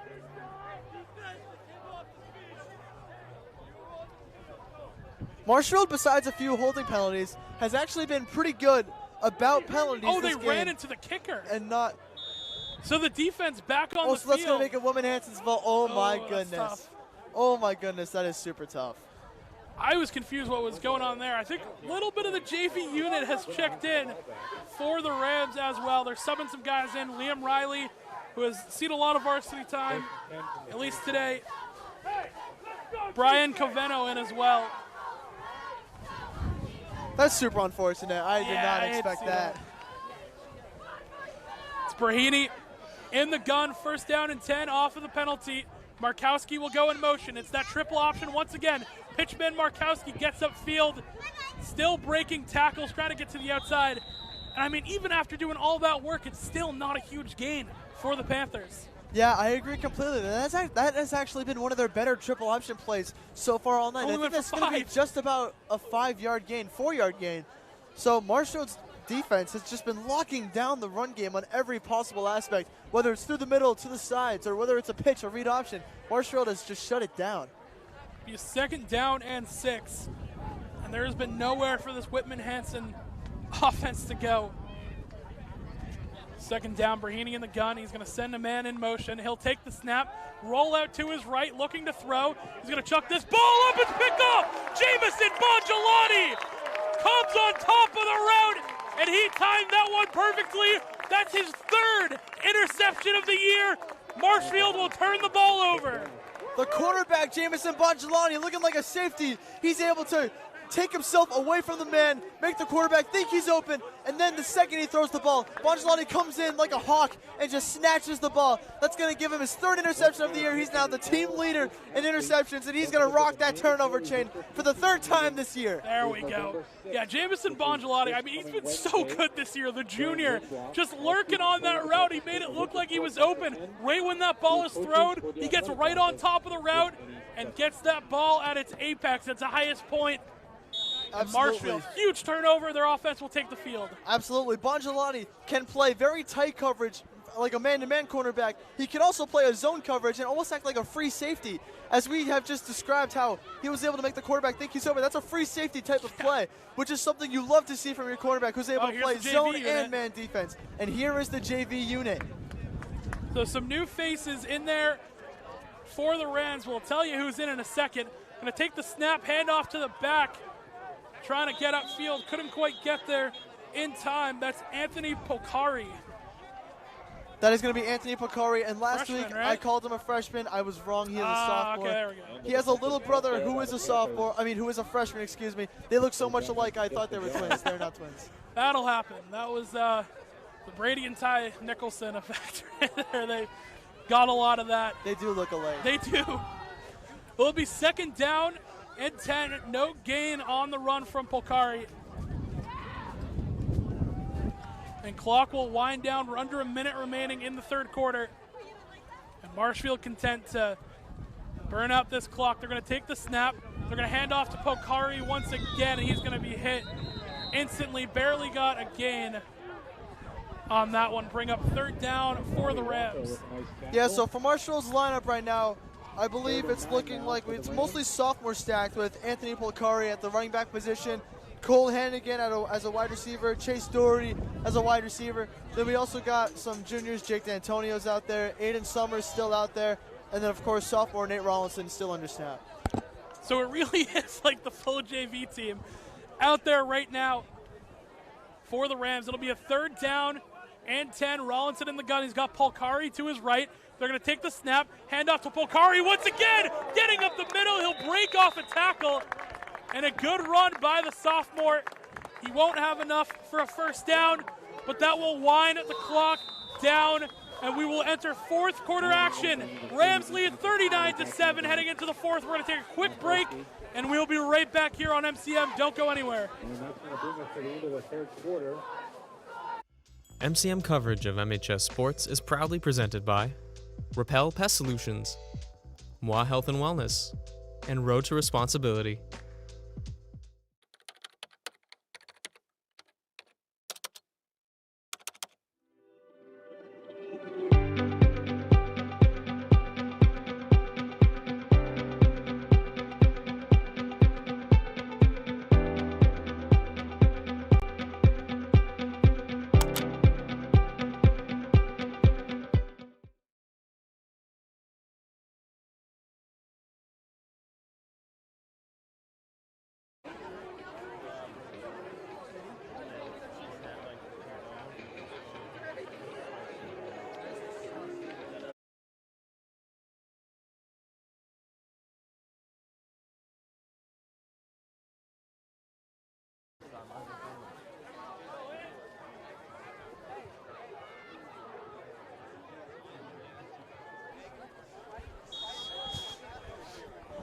Big 4th down coming up for the Rams here at Whitman-Hanson High School. They're going to take the snap, hand off Pokari, trying to get up the middle. He has nowhere to go and won't have enough for the 1st down. So we will switch sides of the Marshfield defense will take over, and I'm already seeing a lot of young guys checking in there as well. Yeah, absolutely. With the young guys checking in, that can only mean one thing. It means we got running clock. Yeah. So for the 4th quarter, it will be running clock. So we have 11 minutes and 30 seconds of real time left in this football game. So let's see what these young guys can do on another opportunity to get them out there. They've been in the field, I believe, the last 3 weeks, right? Yeah, they have. So let's Pretty see. much since the Rams started playing Patriot League games, they've been able to take the field at some point. So let's see if they can seize this opportunity yet again. We got sophomore Liam Riley out there, and we got a bunch of others. I'll list them in a sec. Brahini in the gun on a 1st and 10. He's going to back to his right. They're going to take the snap, throw to the outside. He has an open receiver. That ball is caught. Trying to get to the outside. He's finally wrapped up. A flag is thrown late. It was number 23, Ryan Medeiros, as well as number 33, Luke Peckham.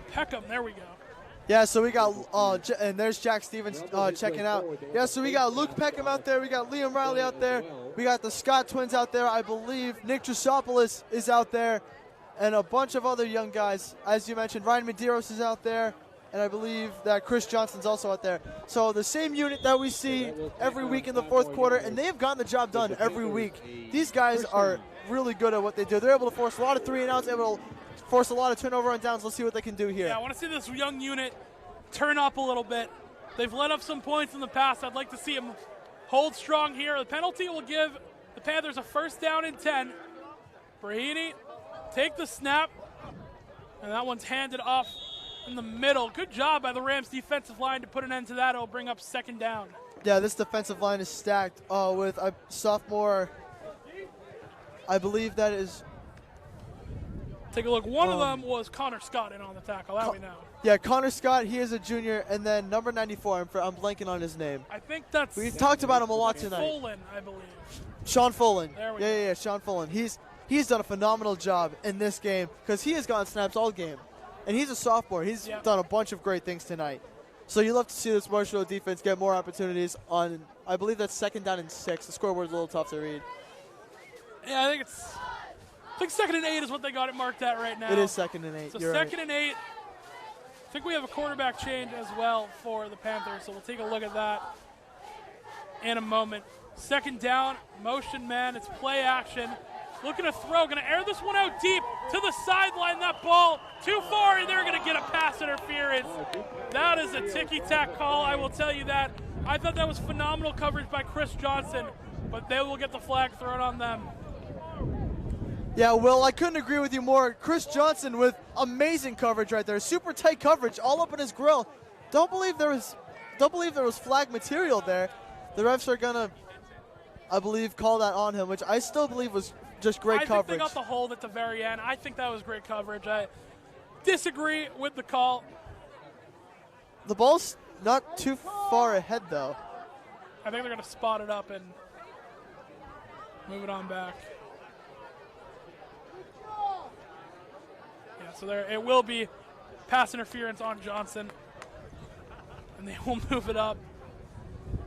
I'll tell you what, Marshfield crowd will always tell you exactly what they're thinking if they don't like a call, exactly. Whenever we have the camera set up over here, the viewers, you guys can all hear the Marshfield parents. It's been great down here, though. I got. Oh, absolutely. Yeah, we've got nothing but great words from everybody here, which is awesome. Awesome to hear. Appreciate everyone here in Marshfield. Now 1st and 10 from the 30. Might have to be our new away game spot anyway. I mean, I don't mind it. The only problem is we can't get famous. That's true. It'll be a 1st down and 10. Throw to the outside. That ball is caught, breaking off tackles, but then wrapped up by that Marshfield secondary. A small gain will bring up 2nd down. Clock. Almost 2 million views, by the way. I gotta. Is it really? Yeah. Is it really? It's up there. So shout out to Sean Leary and the rest of the MCM unit for putting that one together. It got some love on TikTok too. TikTok has got a couple tens of thousands of likes. It's true. It was killing it. I think last time I checked, it was at 500K somewhere. So appreciate that, and the kind words as well have been phenomenal to see. It was no gain on the play, so it'll be a 2nd down and 10 for the Panthers. They're in the shotgun once again. Send a man in motion. Take the snap and hand off to the motion man, trying to get to the outside. Good job by that secondary coming up to make the hit. We'll bring up 3rd down. Marshfield's defense able to shut down the run, and these young guys Sullivan coming in to make that play. Yeah, these young guys are able to really shut down the defense. They've done a great job of that in the last couple of weeks, able to stop the run, stop the pass. On 3rd and short here, let's see how I believe Whitman-Hanson's going to run the ball again on 3rd and short. Let's see how Marshfield's able to stop it here. Yeah, we'll see. I'm having a ball watching Aiden Nicholson try and get the tape off of his hands. It's quite a. I don't envy that situation. It's a tough task. It's a tough task to handle. I think he got it off. There we go. There he goes. There it is. It's a 3rd down and short. They're going to throw over the middle. That ball, with a chance to be intercepted. It was Ryan Medeiros in the area, will fall incomplete, bring up 4th down for the Panthers. Ryan Medeiros with another almost interception. He's like the John Moran of Duncan. He's had so many chances to get that interception, unable to get it. Yeah, we'll see what happens here. Whitman-Hanson looking like they're going to go for it. So let's see if Marshfield can force the turnover on downs, which this unit has done a very good job doing this year against these Patriot League teams.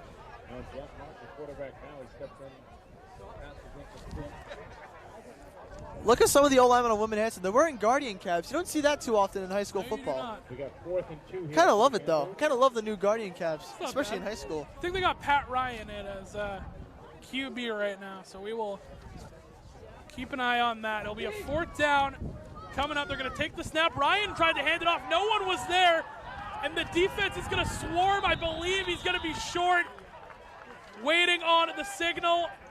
And Jack's going to keep that one himself. I still have no idea. They gave him the first down. First down, yeah. The clock, however, continuing to run. We've got 5 minutes of real action left in this game. So Whitman-Hanson has had possession for just about 7 minutes on the drive here. So I wonder if Marshfield's going to get the ball back to end the game. Yeah, it's going to be interesting. I mean, we're just burning clock here at this point. Not a whole lot to look at here. It's just the offense of Whitman-Hanson trying to score on the younger guys of Marshfield. It'll be a 1st down and 10. Ryan in the gun, back to his right. He's going to take the snap, look to throw, step up in the pocket, and he's going to escape out to his right. He's going to be wrapped up by the Rams. Good job coming out. Trying to get a number on that one. That was Cam Robinson, I believe. Yeah, there we go. Cam Robinson, number 40, comes up. Make the stop. Be 2nd down coming up for the Panthers. 2nd and 4. Yeah, it was a solid run there. And that was actually a pretty good tackle there by Robinson. He had a lot of green ahead of him if he's unable to make that tackle. So that's a great tackle there. Another young guy who's probably going to have a lot asked of him next year, too. Just trying to get him used to that varsity feel under the Friday night lights. This upcoming week as well, Marshfield will be back at home in the playoffs. We're not sure who we're playing just yet. I heard rumors it might be Lincoln Sudbury, so we will see about that. It is Ryan in the gun on a 2nd down and 4. He'll take the snap, look to throw. He's going to air this one out deep. Ball is up in the air and knocked away by the Rams. Falls incomplete, bring up 3rd down. So speaking of the playoffs coming up, we look at the power rankings right now. Marshfield is ranked 3rd, and it looks like that's probably where they're going to stay unless King Philip has a collapse this week. So that would set them up for a game against either North Andover, Arlington, or Peabody. All right. There we go. Who's 1 and 2 if 1 and 2 are King Philip and Catholic Memorial. Makes sense. Catholic Memorial, the 1 seed. I don't know if you saw this one. I'm assuming you saw. They beat down St. John's Prep last Friday, putting up a score of 35-0. So that's going to be a huge test. I would agree that they are back. It's going to be a huge test for Marshfield to see later this year if they end up playing them. I believe the way this is going to work is we're going to have to play King Philip first to then play Catholic Memorial, assuming we win all those games. It's a fumbled snap. Ryan trying to get to the outside. He's going to throw up a ball that falls incomplete. Great job by Marshfield once again on the coverage. That was number 18. That was Brian Covino. I'm surprised he was able to throw that ball off. That's actually pretty impressive that he was able to throw that ball off. Once again, the Rams' secondary defense is holding them to a 4th down situation once again.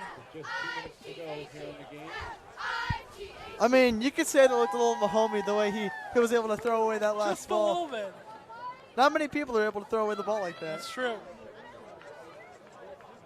It's your Tony Romo. Yeah, I like it. I love that meme. I'm the Tony Romo or Chris Collinsworth. Love that. 4th down and 4 coming up. Ryan's going to take the snap. He's going to throw over the middle. That ball will fall incomplete.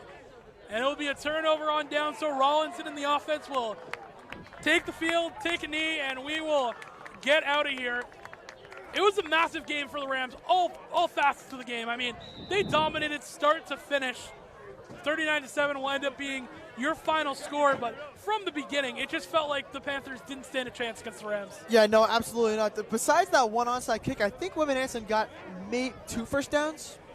It We're might being have been generous on that too. It was. Reflecting on the overall season, I think if you were to tell me that Marshfield would finish the season 7-1, I would actually not totally believe you, because usually Marshfield has 2 or 3 losses. Because with our strength of schedule, with the teams we play, only having 1 loss, and to that 1 loss being the best team in the country, super successful regular season. Exactly. And now it's time for the playoffs. Dude, you think about it this way. You've played St. John's Prep in St. John's Prep, lost. You took on Mansfield, who you're down 20 to, Methuen, who are down 20-8 at the half. You come back, you win that game.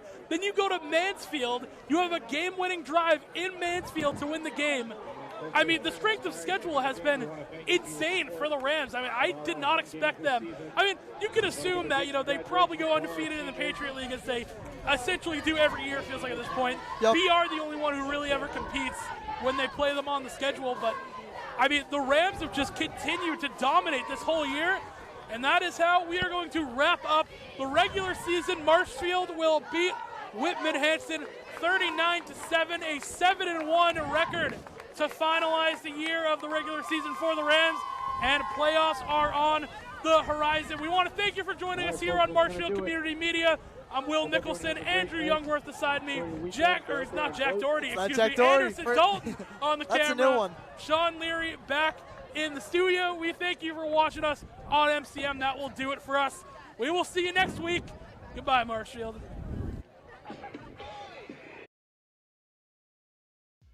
MCM coverage of MHS Sports is proudly presented by Repel Pest Solutions. Repel Pest Solutions is a full-service pest control company protecting residential and commercial properties from nuisance pests that carry germs and diseases.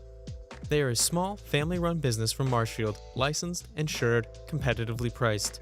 We work to understand your needs and offer an integrated pest solution that's environmentally friendly. Don't be afraid to bug us. Moi Health and Wellness. Moi Health and Wellness is owned and operated by nurse practitioner Christine Murphy. We are an integrative wellness center offering medical weight loss, men's testosterone therapy, functional medicine consults and labs, vitamin therapy, Advadex laser skin resurfacing, Botox and dye sport, teeth whitening, and so much more. Moi Health and Wellness has 3 locations in Lakeville, Marshfield, and Plymouth. And Road to Responsibility. Founded in 1988, Road to Responsibility's mission is to provide the means, the opportunity, and the support necessary to allow citizens with disabilities to take their place as productive members of the community. We are committed to providing all individuals with opportunities to truly live in the community. Through our services, we are proud to enrich and improve the lives of every individual, one person at a time.